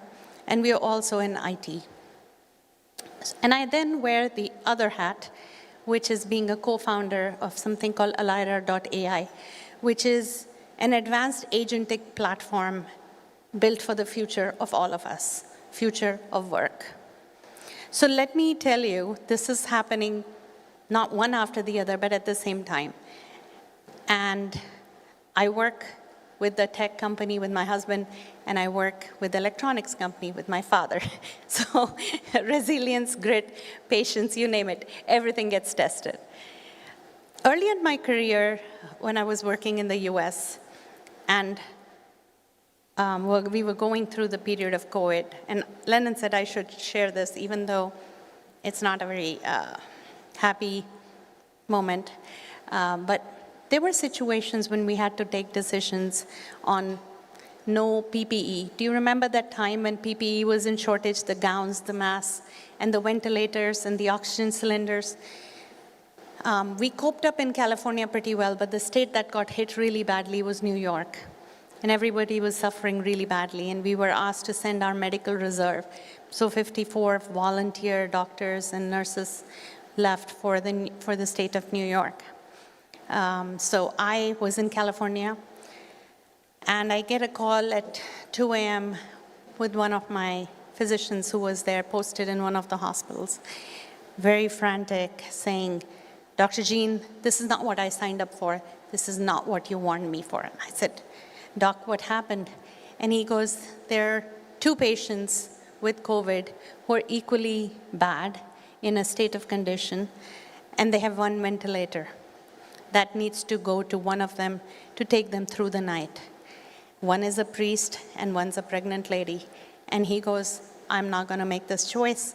I'm not going to have blood on my hands. This is not what we were trained to do. We were trained to save lives, and I'm not going to take a decision." So here I am at 2 a.m. thinking, what can I possibly do? Like I said, the decisions that we have to own up, right, and live with. So I said, "Can you put me on speakerphone and take me into the room where they are," which was the emergency room. So he does that. And I introduced myself, and I said, "I have a situation here that I would like to discuss openly. I am no God. I'm nobody to take this decision. My team is not comfortable taking this decision, so I would like to share with you the dilemma I'm in and see if you guys can help me out with the decision." So I said, "We have shortage of ventilators. Both of you have equally bad lungs. The ventilator can only go to one person who will make it through the night. The other person may not. And the priest said, "Oh my God, you guys, that was all that you were wondering? This was all the problem that you had?" He said, "It's very obvious. There are 2 lives there. I've lived my life. The ventilator should definitely go to her." And he went away signing the paperwork. And of course, we know who survived in the morning and who didn't. There was that decision. There were some of the decisions which we did on closing down a lot of businesses who went bankrupt. And I know for a fact we probably were not in the best economic state in the state of California that we were. Did we do the right thing? Because as doctors, physicians, administrators, we always have a lot of scientific data to back everything up. It's all evidence-based, it's all guidelines-based. But in COVID, we didn't have time. We didn't have time to get that data, to get that much of testing, whether it was clinical trials or whether it was evidence-based guidelines on the economic policies. We just had to take a call. And all of us were told, you have immunity, so anything that you do, you would not be held against. Well, does that make everything okay if you take the wrong decision? No. And did we take all the right decisions? Definitely not. But we owned up. We owned up to whatever we did. So not everything is perfect. Not everything will come to you in a platter. Not everything will look so sorted and clean. Not all the ducks will be in a perfect row. I want to say all the ducks will be not even there. But how do you make sense of all this and still take a decision? At Nikkei Group, leadership is more of stewardship. So what I face every day is not just growing a business, but how do I protect the trust and the legacy that's built over 4 decades? You're accountable to people, you're accountable to partners, and you're accountable to the legacy. You don't just chase disruption for the sake of headlines. You have to maintain continuity with integrity. And integrity is something we've maintained for 4 decades. Integrity, sincerity to our customers, sincerity to our products, sincerity to our service that we provide, and the best of all, sincerity in not cutting on the quality despite what happens to the cost. Yes, our margins are very, very low sometimes because we just refuse to go down on the quality. It's because any decision I take in cutting down cost, if it impacts a life, it impacts one life, it impacts many lives. Nikkei has been through a lot of ups and downs. We know as a region in GCC, we went through recession in 2008. We went through influx of a lot of expats, a lot of outflux. We have 2-3 wars going on in the region that is definitely impacting the trade and all of us, and the consumer behavior in general. Well, we still continue to forge ahead with our head up held high, with pride in what we do, which is service, quality, and providing access and affordability. At the same time, Elira.ai is something that we are building which is fundamentally revolutionizing. It's disrupting status quo. So here I talked about stability. Here I'm talking about disrupting status quo. Here I'm talking about consistency. Here I'm talking about speed. Here I'm talking about maintaining trust with the consumers. Here I'm saying educate consumers about completely something brand new. Elira.ai works at taking away all the mundane tasks that we have and automating them, right from emails to phone messages, to helping you plan a dietary plan, to planning your exercise plan, to a weight loss plan, to a healthcare plan, to getting all the interdisciplinary approaches to health, which includes alternate medicine, not just allopathic medicine, going beyond the diagnostics, going beyond traditional methods, and looking at a different way of lifestyle. AI, guys, is here to stay, and it's who jumps on the bandwagon, and how do we ensure anything we're building in this space, because I think what I heard was a lot of you are working in the space, in this hot space, but build the product with responsibility and accountability, which means data privacy is something that needs to be taken care of, data security, using the data for different purposes is something you would have to build a guardrail against or a regulatory framework and make sure that the product is compliant with all this. So when we were building a product, which is this agentic AI framework, which includes not just creating agents, but also training them, competing them, deploying them, and then monetizing them by all the subject matter experts who don't have to be coding savvy or technology savvy. They talk by video, text, or feeding in content, and you develop AI agents which make subject matter experts that you can then monetize and deploy in different spaces, industry agnostic completely. Again, building this responsibly, because you have a lot of AI products now that are just ChatGPT with a wrapper around it. This is not what you want to do. You want to think of decades, not just quarters of performance. You need to think of where the pain point is for the voice of the customer. You want to think, how sustainable is this going to be? Wearing two hats, like I said, in today's age, taught me one thing, a lot of things, which entrepreneurs, I hope, can learn early on in their life, which I learned a bit late. One, you don't have to sacrifice or give up on present to build a bright future. You can do both, but you have to do both with excellence. Resilience is not about being calm in a chaos. It's about being stable and making the right decisions when the complexity intensifies or multiplies.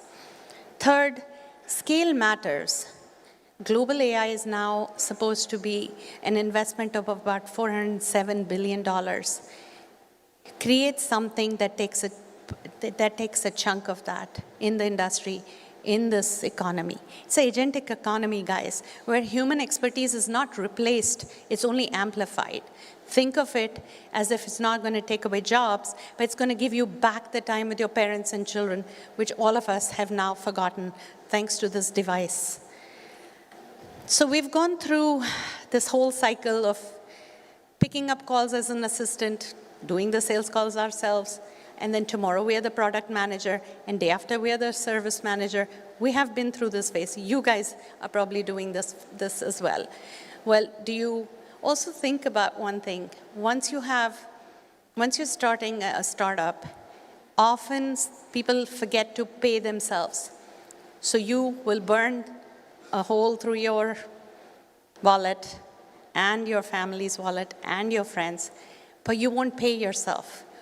Always build in your own cost, your own salary when you're doing a startup, when you're thinking of funding.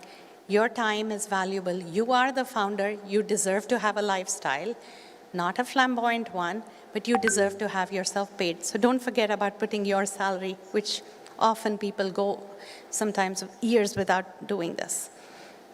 Every founder in this room will face doubt, delay, and disruption.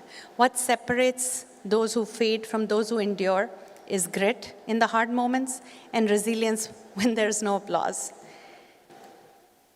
The strongest leaders are not those who chase trends. They build platforms, they design ecosystems, and they also think long-term.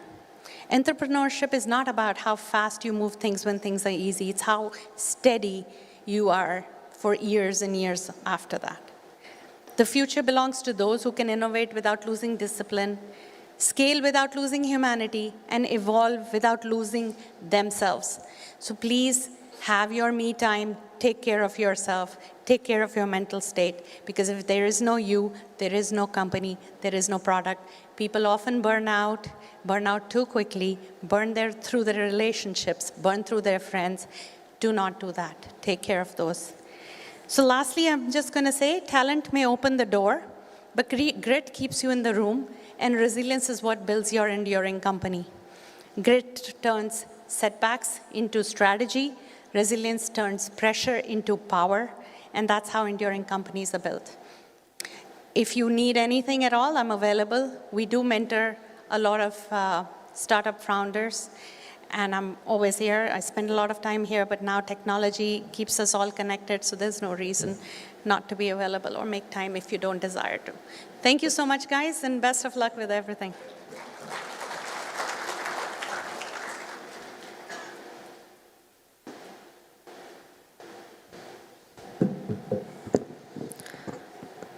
Thank you, Dr. Jean, for that enlightening talk. Now, next we shall have Mr. Prasad Gundumogla, the founder and chairman of Mondi Holdings and the Tabhi Group, has spent his career reimagining the travel industry. Under his leadership, Mondi became a publicly traded technology company, powering bookings for millions of travelers annually, working with airlines, hotels, and travel advisors globally. With Tabhi, Mr. Prasad is building an AI-powered travel platform with a crucial insight. Artificial intelligence shouldn't replace the joy of discovery, but amplify it exponentially.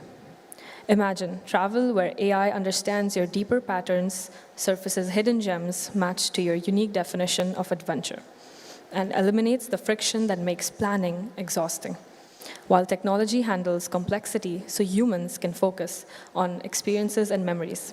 Please put your hands together in inviting Mr. Prasad on stage.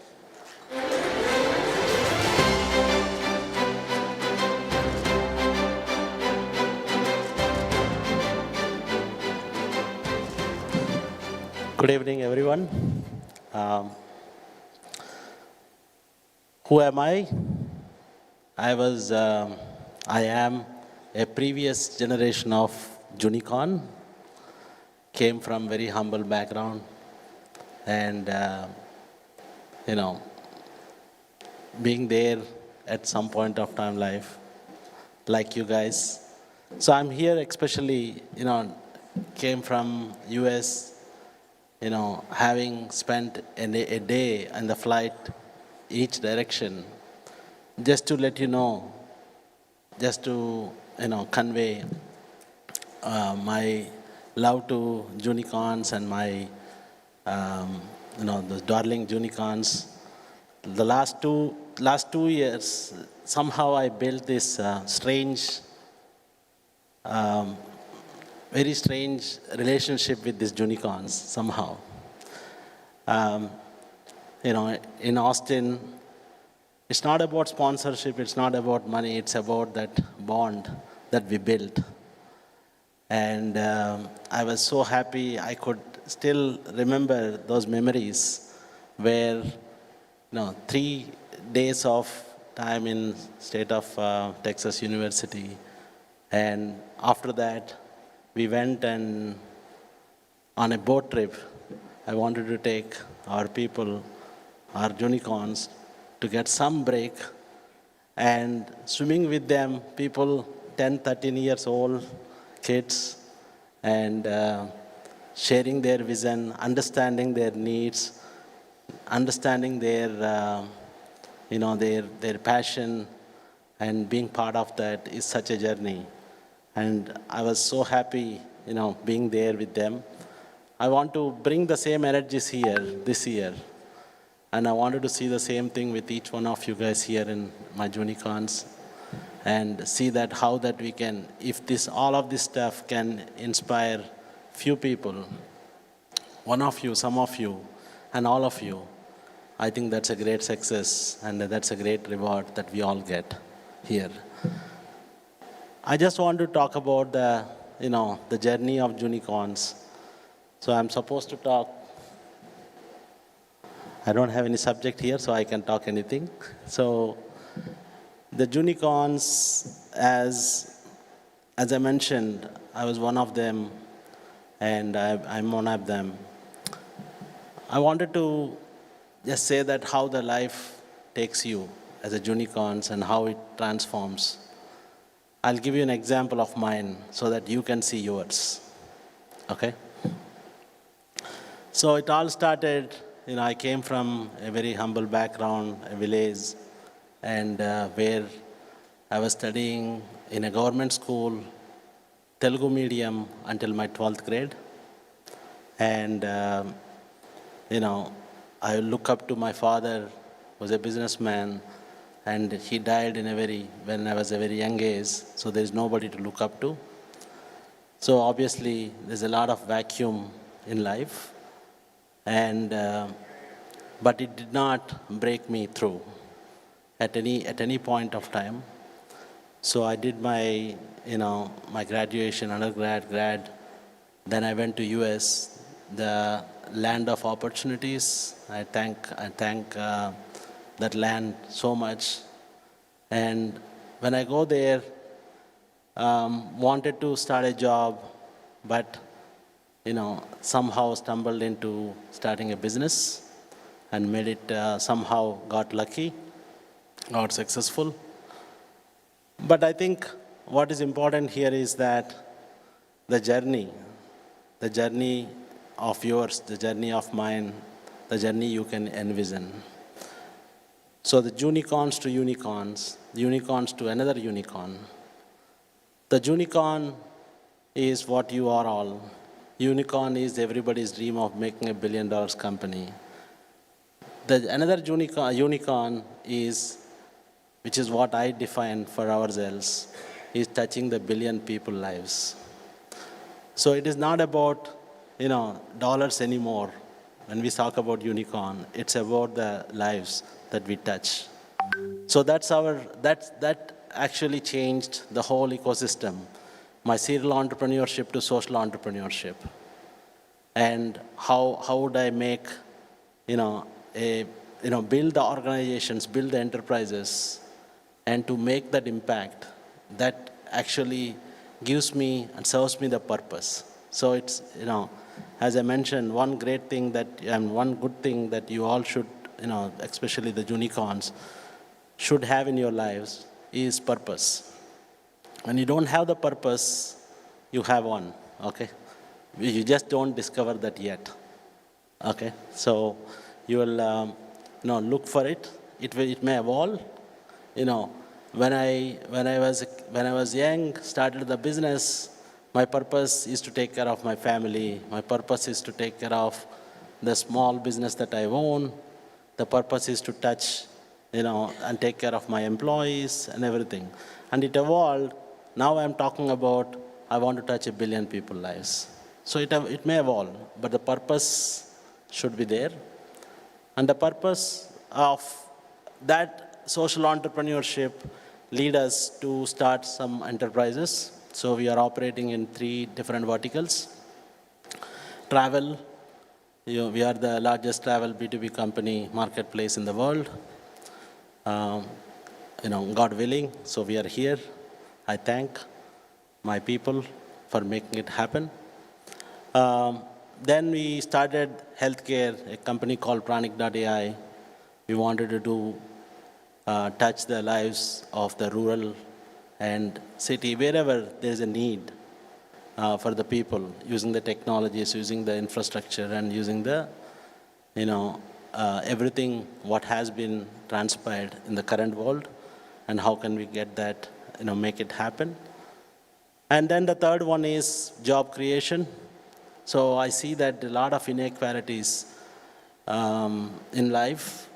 We are very thankful. We are having all these suits, boots, and staying here talking about the stuff. But in reality, if you really look into the pyramid, the top class of the pyramid, the rich become rich only anyways.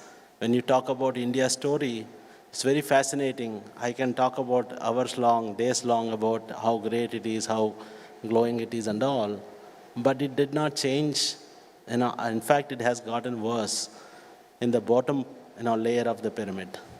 It's being suppressed. This is the story of everywhere, not only in one particular country.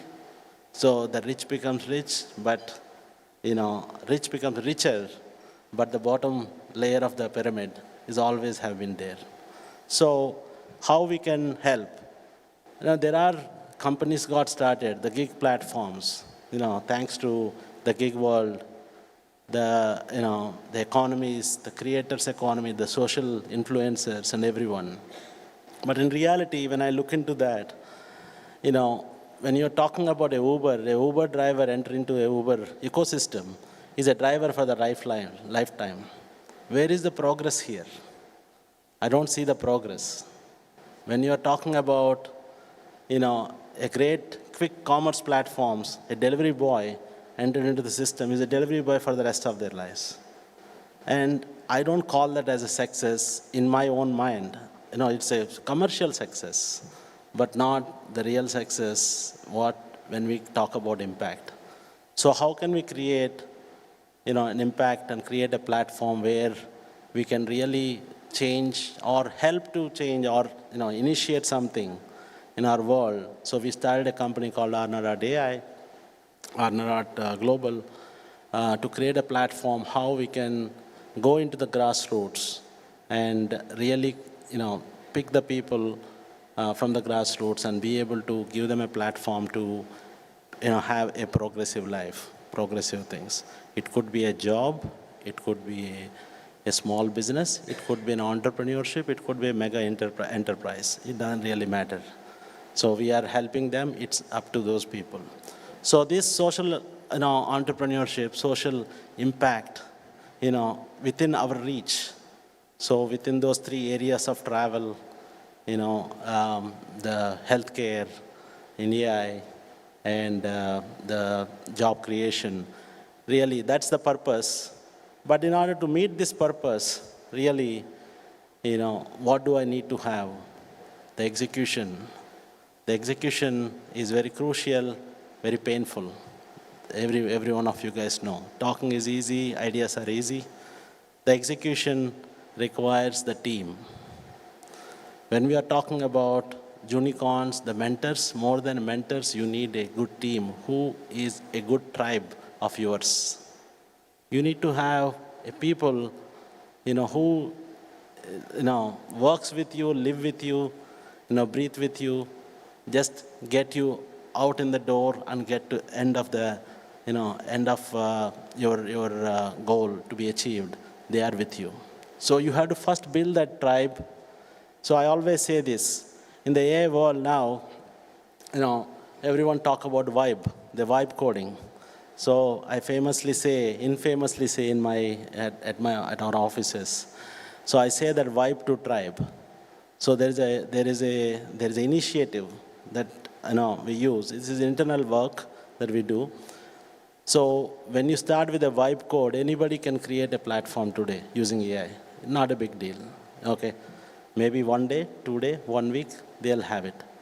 But getting into a tribe, people who actually create the value using that platform, using that and making that impact, and have some users who sees the value of it and keep coming back and keep seeing the value and adding the value. So that's what you need to create. So with unicorns, that I would like to mention, this is an important thing, part of execution, having a team. I am very lucky to have my team.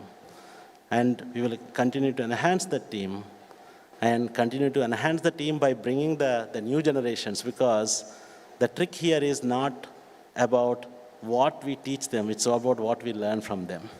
So it's an amazing thing what I'm seeing it with the youngsters. We have recently had some 50 people in Pune, and the average is 24 years. And there is so much to learn from them. And every day we learn from them. So it's about the, hiring those people, bringing the people into our system, and now they think that we are doing something for them, but they don't know that they are helping us to build something big.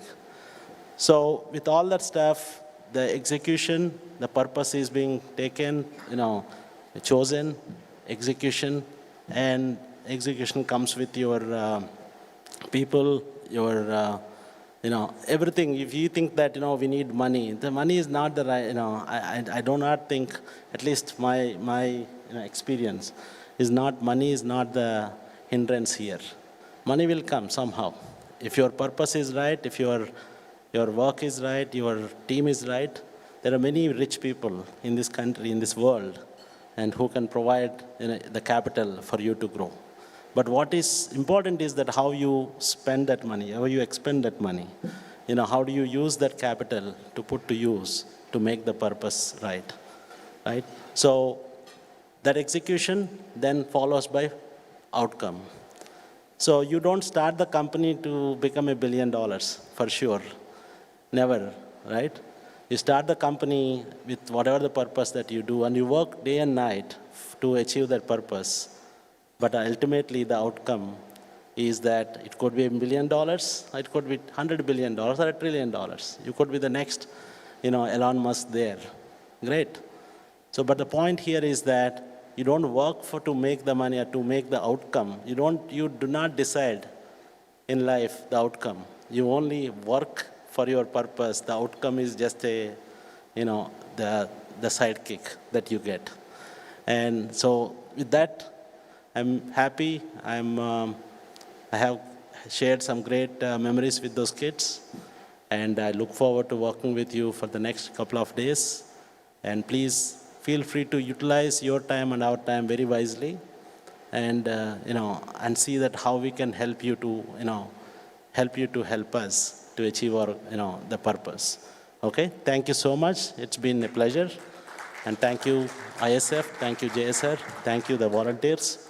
I have seen them working from the background, in the backside of the stage, how hard they are working, and I also see them on the front with great smiles.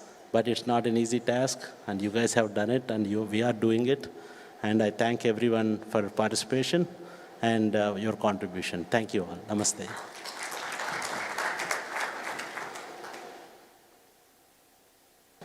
I think one of the most important thing is the inspiring story that Prasad brings from a unicorn to unicorn, from a humble beginnings, is the inspiration that we were trying to bring through this summit.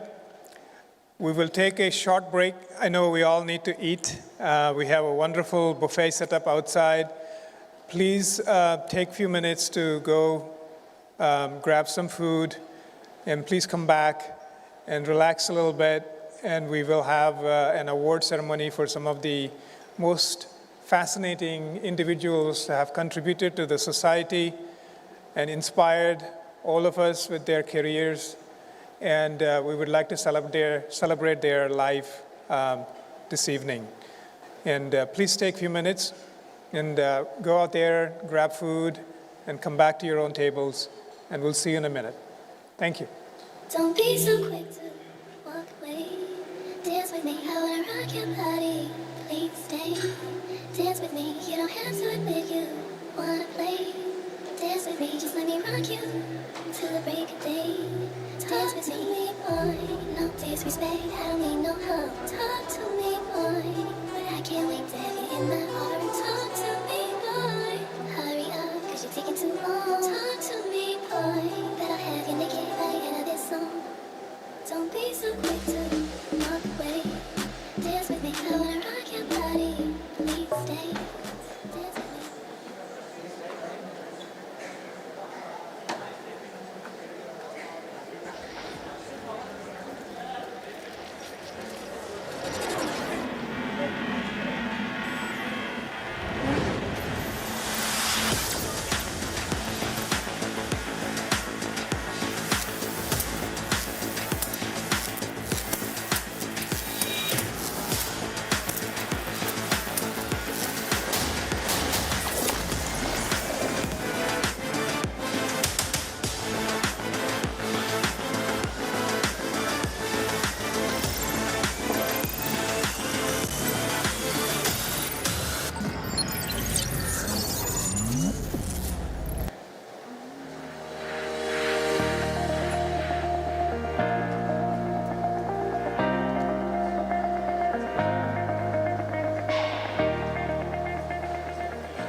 Namaste. My name is J. Chaudhary. I'm the founder and chairman for the International Startup Foundation. This time we are taking nearly 50 students from rural India, coming from nearly 18 states we selected through a unicorn competition. So all the students are going to pitch their ideas and come with some innovative solutions at the Dubai Unicorn Conference. Hopefully all of them will be able to get funding and also the mentoring support. And this is the second cohort after our first cohort in United States at Austin, Texas last May. And this time, hopefully, we are expecting many more startups to happen from the second cohort. I wish them all the best. Welcome to our second cohort at Unicorn Dubai Conference. Dubai, here we come. Dubai, here we come. Dubai, here we come. Dubai, here we come. Dubai, here we come. Dubai, here we come. Dubai, here we come. I request all of you to watch our children giving their pitches live, and you can look at the links in our website, at the Unicorns website. Thank you.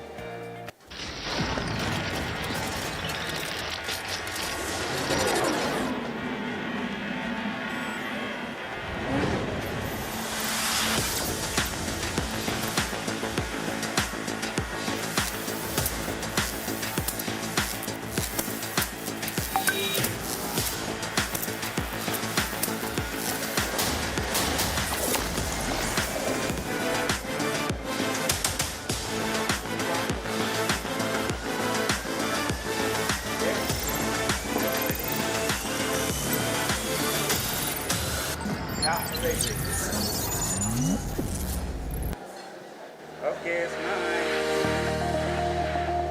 Thank you.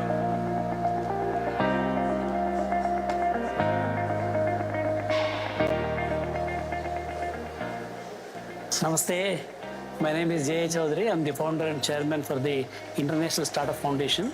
This time we are taking nearly 50 students from rural India, coming from nearly 18 states. We selected through a unicorn competition. So all the students are going to pitch their ideas and come with some innovative solutions at the Dubai Unicorn Conference. Hopefully all of them will be able to get funding and also the mentoring support. And this is the second cohort after our first cohort in United States at Austin, Texas last May. And this time, hopefully, we are expecting many more startups to happen from the second cohort. I wish them all the best. Welcome to our second cohort at Unicorn Dubai Conference. Dubai, here we come. Dubai, here we come. Dubai, here we come. Dubai, here we come. Dubai, here we come. Dubai, here we come. Dubai, here we come. I request all of you to watch our children giving their pitches live, and you can look at the links in our website, at the Unicorns website. Thank you.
Namaste. My name is J. Chaudhary. I'm the founder and chairman for the International Startup Foundation. This time we are taking nearly 50 students from rural India, coming from nearly 18 states. We selected through a Unicorn competition. So all the students are going to pitch their ideas and come with some innovative solutions at the Dubai Unicorn conference. Hopefully all of them will be able to get funding and also the mentoring support. And this is the second cohort after our first cohort in United States at Austin, Texas last May. And this time hopefully we are expecting many more startups to happen from the second cohort. I wish them all the best. Welcome to our second cohort at Unicorn Dubai conference. Dubai, here we come. Dubai, here we come. Dubai, here we come. Dubai, here we come. Dubai, here we come. Dubai, here we come. Dubai, here we come. I request all of you to watch our children giving their pitches live, and you can look at the links in our website, at the Unicorn's website. Thank you.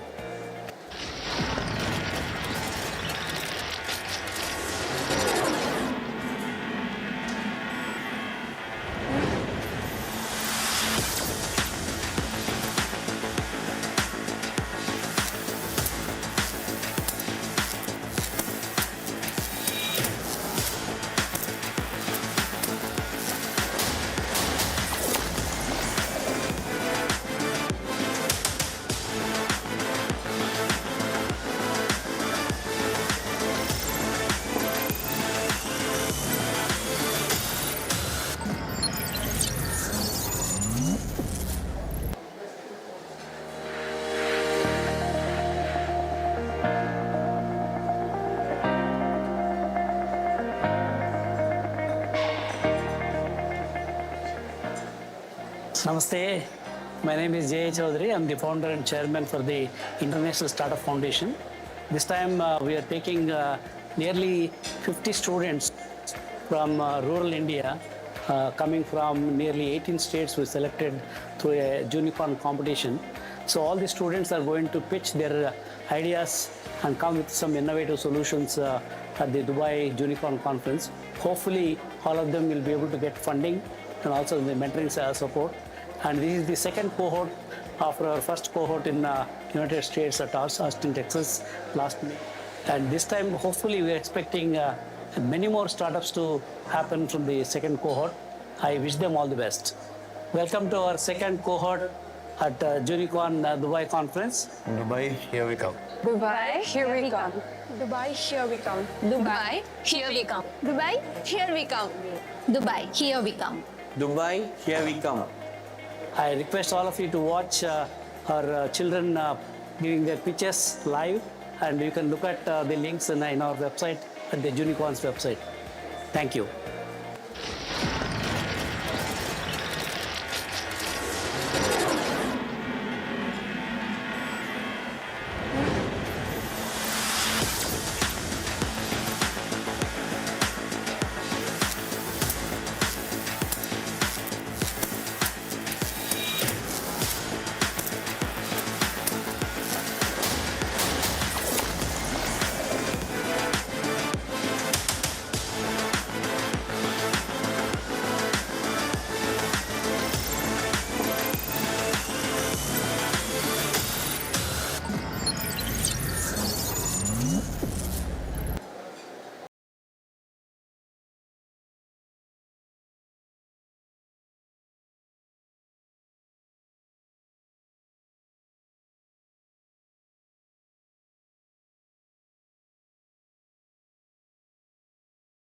The International Startup Foundation.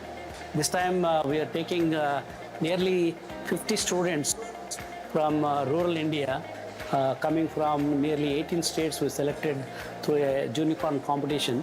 So all the students are going to pitch their ideas and come with some innovative solutions at the Dubai Unicorn conference. Hopefully all of them will be able to get funding and also the mentoring support. And this is the second cohort after our first cohort in United States at Austin, Texas last May. And this time hopefully we are expecting many more startups to happen from the second cohort. I wish them all the best. Welcome to our second cohort at Junicon Dubai conference. Dubai, here we come. Dubai, here we come. Dubai, here we come. Dubai, here we come. Dubai, here we come. Dubai, here we come. Dubai, here we come. I request all of you to watch our children giving their pitches live, and you can look at the links in our website, at the Junicorn's website. Thank you.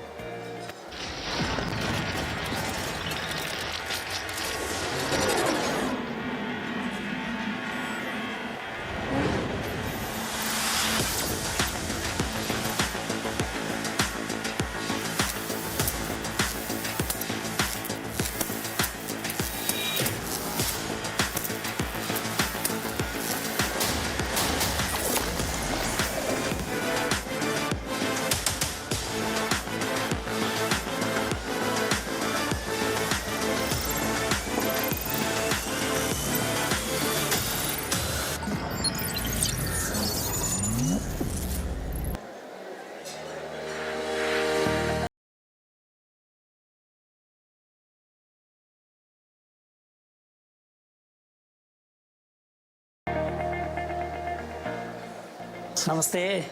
My name is J. Chaudhary. I'm the founder and chairman for the International Startup Foundation.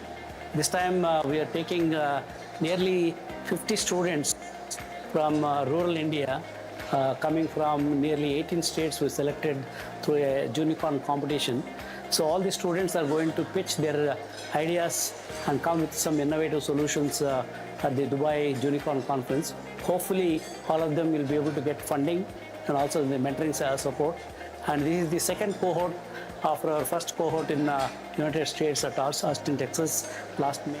And this time, hopefully, we are expecting many more startups to happen from the second cohort. I wish them all the best. Welcome to our second cohort at Junicorn Dubai conference. Dubai, here we come. Dubai, here we come. Dubai, here we come. Dubai, here we come. Dubai, here we come. Dubai, here we come. Dubai, here we come. I request all of you to watch our children giving their pitches live, and you can look at the links in our website, at the Junicorn's website. Thank you.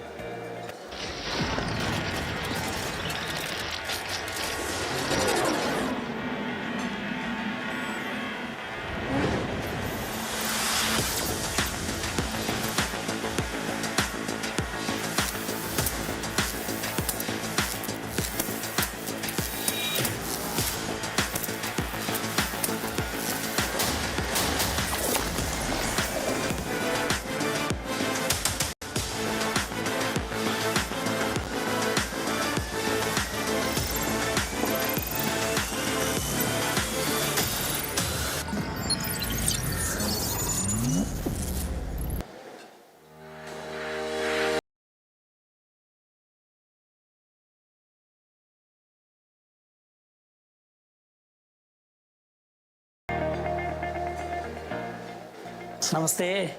My name is J. Chaudhary. I'm the founder and chairman for the International Startup Foundation. This time we are taking nearly 50 students from rural India, coming from nearly 18 states. We selected through a Junicorn competition.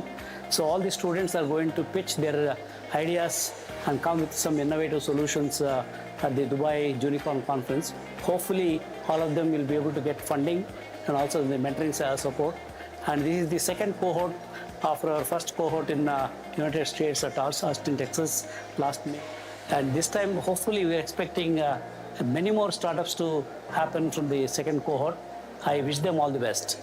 Welcome to our second cohort at Junicorn Dubai conference. Dubai, here we come. Dubai, here we come.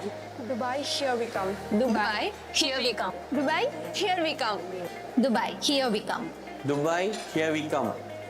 I request all of you to watch our children giving their pitches live, and you can look at the links in our website, at the Junicorn's website. Thank you.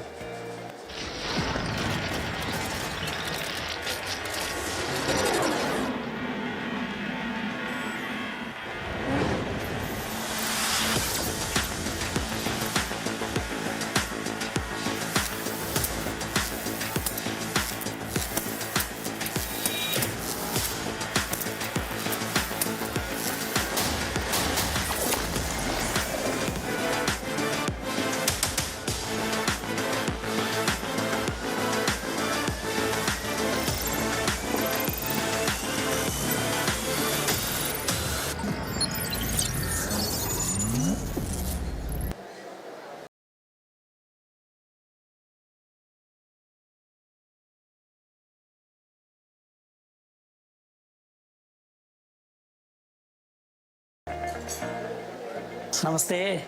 My name is J. Chaudhary. I'm the founder and chairman for the International Startup Foundation. This time we are taking nearly 50 students from rural India, coming from nearly 18 states. We selected through a unicorn competition. So all the students are going to pitch their ideas and come with some innovative solutions at the Dubai Unicorn Conference. Hopefully all of them will be able to get funding and also the mentoring support. And this is the second cohort after our first cohort in United States at Austin, Texas last May. And this time, hopefully, we are expecting many more startups to happen from the second cohort. I wish them all the best. Welcome to our second cohort at Unicorn Dubai Conference. Dubai, here we come. Dubai, here we come. Dubai, here we come. Dubai, here we come. Dubai, here we come. Dubai, here we come. Dubai, here we come. I request all of you to watch our children giving their pitches live, and you can look at the links in our website, at the Unicorn's website. Thank you.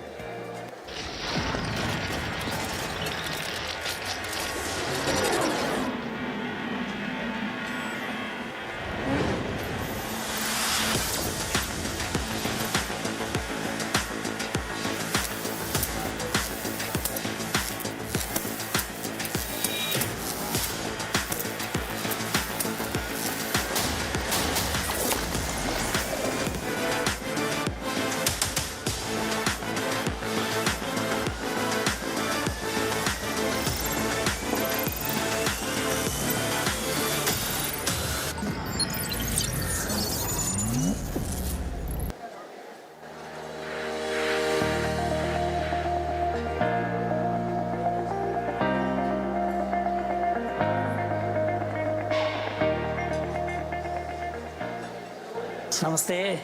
My name is J. Chaudhary. I'm the founder and chairman for the International Startup Foundation. This time we are taking nearly 50 students from rural India, coming from nearly 18 states. We selected through a unicorn competition. So all the students are going to pitch their ideas and come with some innovative solutions at the Dubai Unicorn Conference. Hopefully all of them will be able to get funding and also the mentoring support. And this is the second cohort after our first cohort in United States at Austin, Texas last May. And this time, hopefully, we are expecting many more startups to happen from the second cohort. I wish them all the best. Welcome to our second cohort at Unicorn Dubai Conference. Dubai, here we come. Dubai, here we come. Dubai, here we come. Dubai, here we come. Dubai, here we come. Dubai, here we come. Dubai, here we come. I request all of you to watch our children giving their pitches live, and you can look at the links in our website, at the Unicorn's website. Thank you.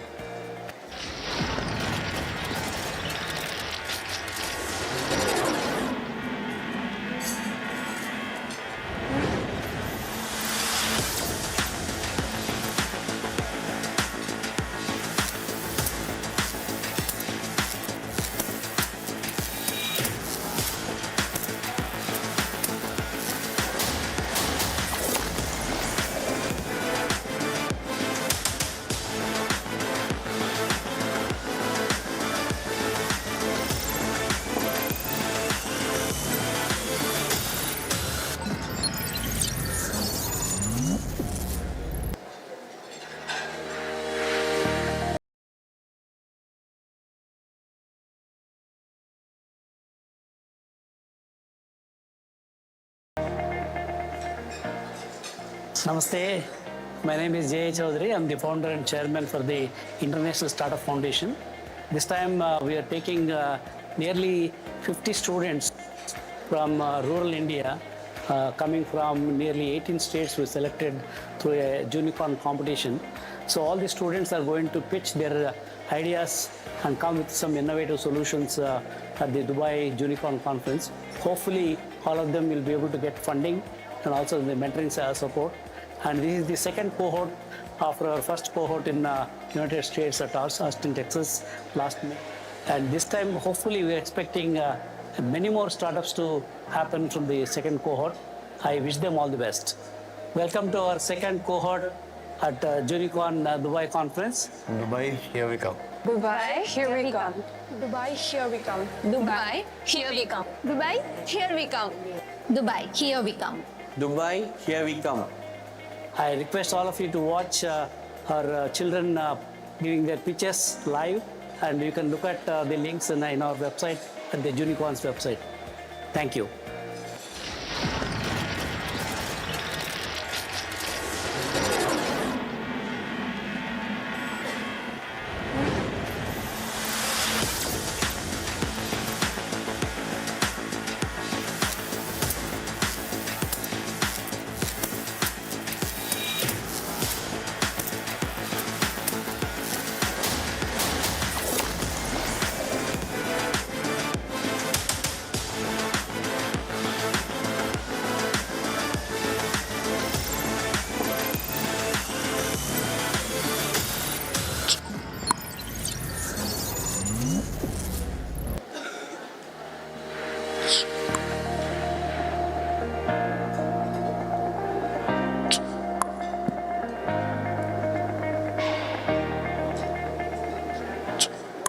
Namaste. My name is J. Chaudhary. I'm the founder and chairman for the International Startup Foundation. This time we are taking nearly 50 students from rural India, coming from nearly 18 states we selected through a unicorn competition. So all the students are going to pitch their ideas and come with some innovative solutions at the Dubai Unicorn Conference. Hopefully all of them will be able to get funding and also the mentoring support. And this is the second cohort after our first cohort in United States at Austin, Texas last May. And this time, hopefully, we are expecting many more startups to happen from the second cohort. I wish them all the best. Welcome to our second cohort at Unicorn Dubai conference. Dubai, here we come. Dubai, here we come. Dubai, here we come. Dubai, here we come. Dubai, here we come. Dubai, here we come. Dubai, here we come. I request all of you to watch our children giving their pitches live, and you can look at the links in our website at the Unicorn's website. Thank you.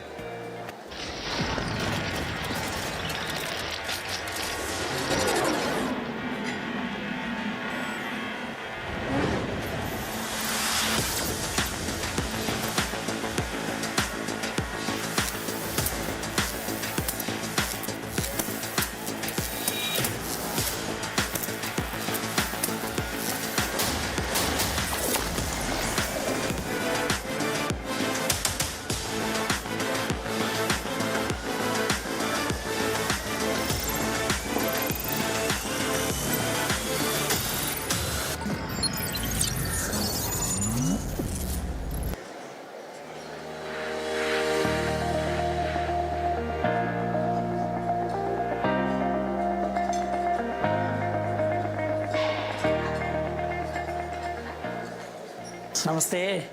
My name is J. Chaudhary. I'm the founder and chairman for the International Startup Foundation. This time we are taking nearly 50 students from rural India, coming from nearly 18 states we selected through a unicorn competition. So all the students are going to pitch their ideas and come with some innovative solutions at the Dubai Unicorn Conference. Hopefully all of them will be able to get funding and also the mentoring support. And this is the second cohort after our first cohort in United States at Austin, Texas last May. And this time, hopefully, we are expecting many more startups to happen from the second cohort. I wish them all the best. Welcome to our second cohort at Unicorn Dubai conference. Dubai, here we come. Dubai, here we come. Dubai, here we come. Dubai, here we come. Dubai, here we come. Dubai, here we come. Dubai, here we come. I request all of you to watch our children giving their pitches live, and you can look at the links in our website at the Unicorn's website. Thank you.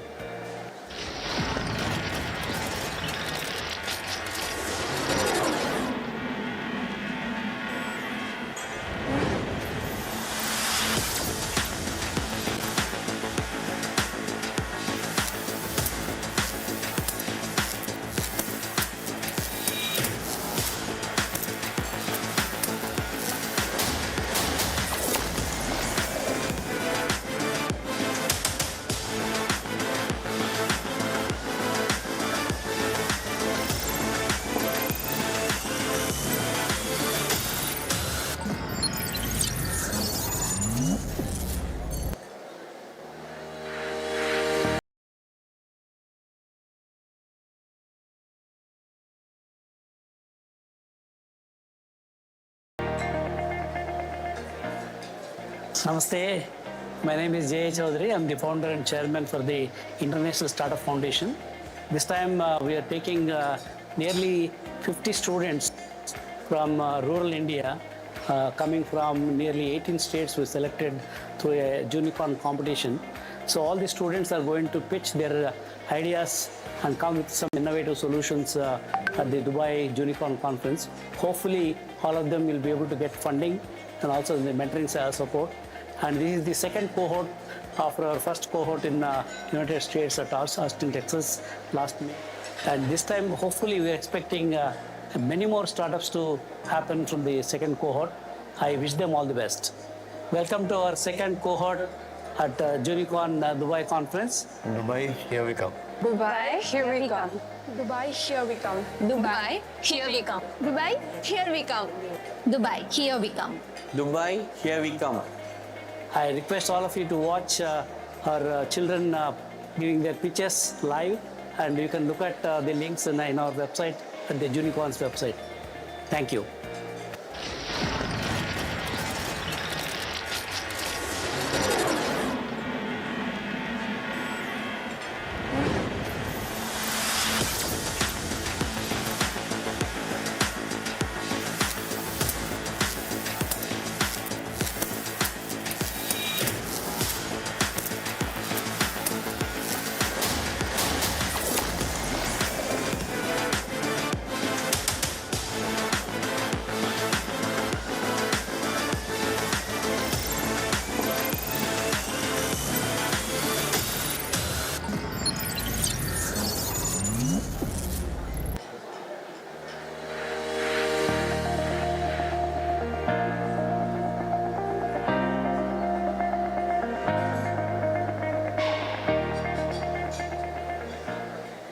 Namaste. My name is J. Chaudhary. I'm the founder and chairman for the International Startup Foundation. This time we are taking nearly 50 students from rural India, coming from nearly 18 states. We selected through a unicorn competition. So all the students are going to pitch their ideas and come with some innovative solutions at the Dubai Unicorn Conference. Hopefully, all of them will be able to get funding and also the mentoring support. And this is the second cohort after our first cohort in United States at Austin, Texas last May. And this time, hopefully, we are expecting many more startups to happen from the second cohort. I wish them all the best. Welcome to our second cohort at Unicorn Dubai Conference. Dubai, here we come. Dubai, here we come. Dubai, here we come. Dubai, here we come. Dubai, here we come. Dubai, here we come. Dubai, here we come. I request all of you to watch our children giving their pitches live, and you can look at the links in our website, at the Unicorn's website. Thank you.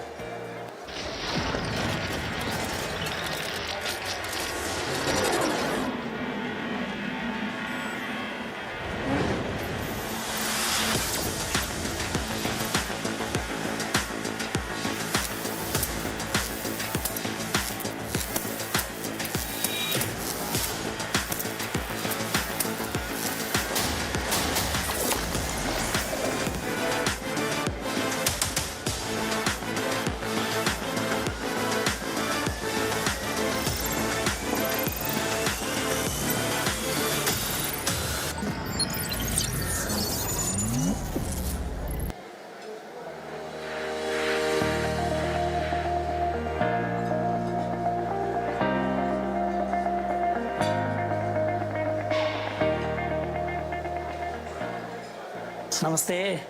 My name is J. Chaudhary. I'm the founder and chairman for the International Startup Foundation.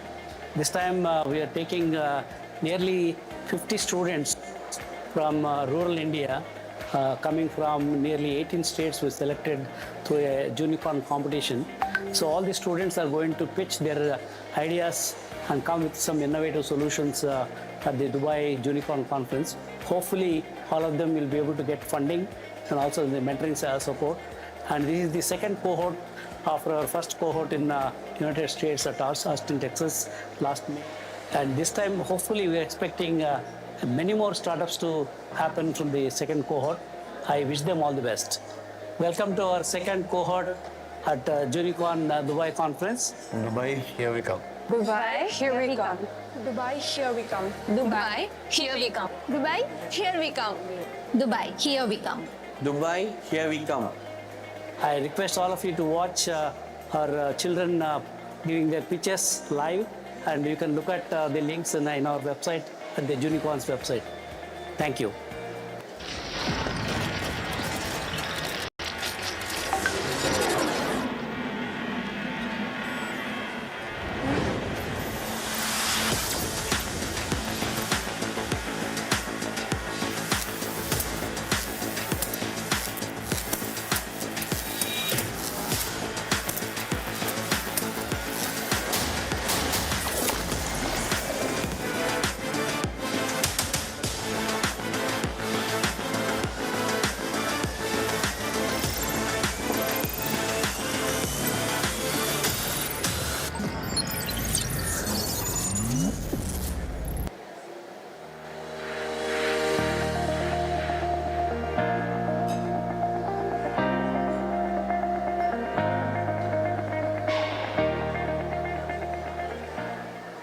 Namaste. My name is J. Chaudhary. I'm the founder and chairman for the International Startup Foundation. This time we are taking nearly 50 students from rural India, coming from nearly 18 states. We selected through a unicorn competition. So all the students are going to pitch their ideas and come with some innovative solutions at the Dubai Unicorn Conference. Hopefully all of them will be able to get funding and also the mentoring support. And this is the second cohort after our first cohort in United States at Austin, Texas last May. And this time, hopefully, we are expecting many more startups to happen from the second cohort.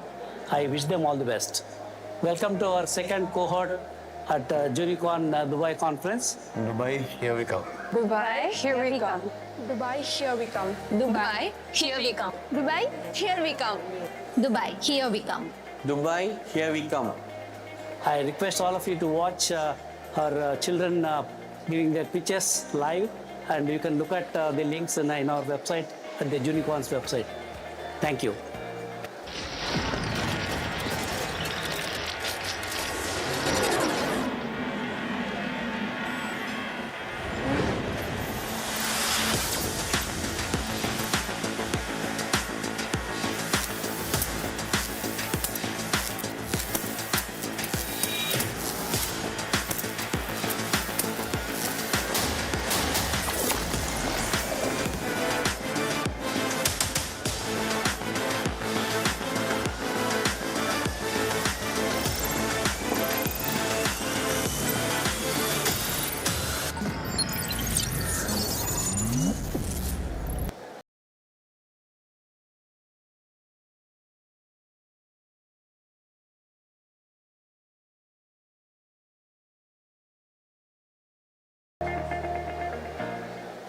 Namaste.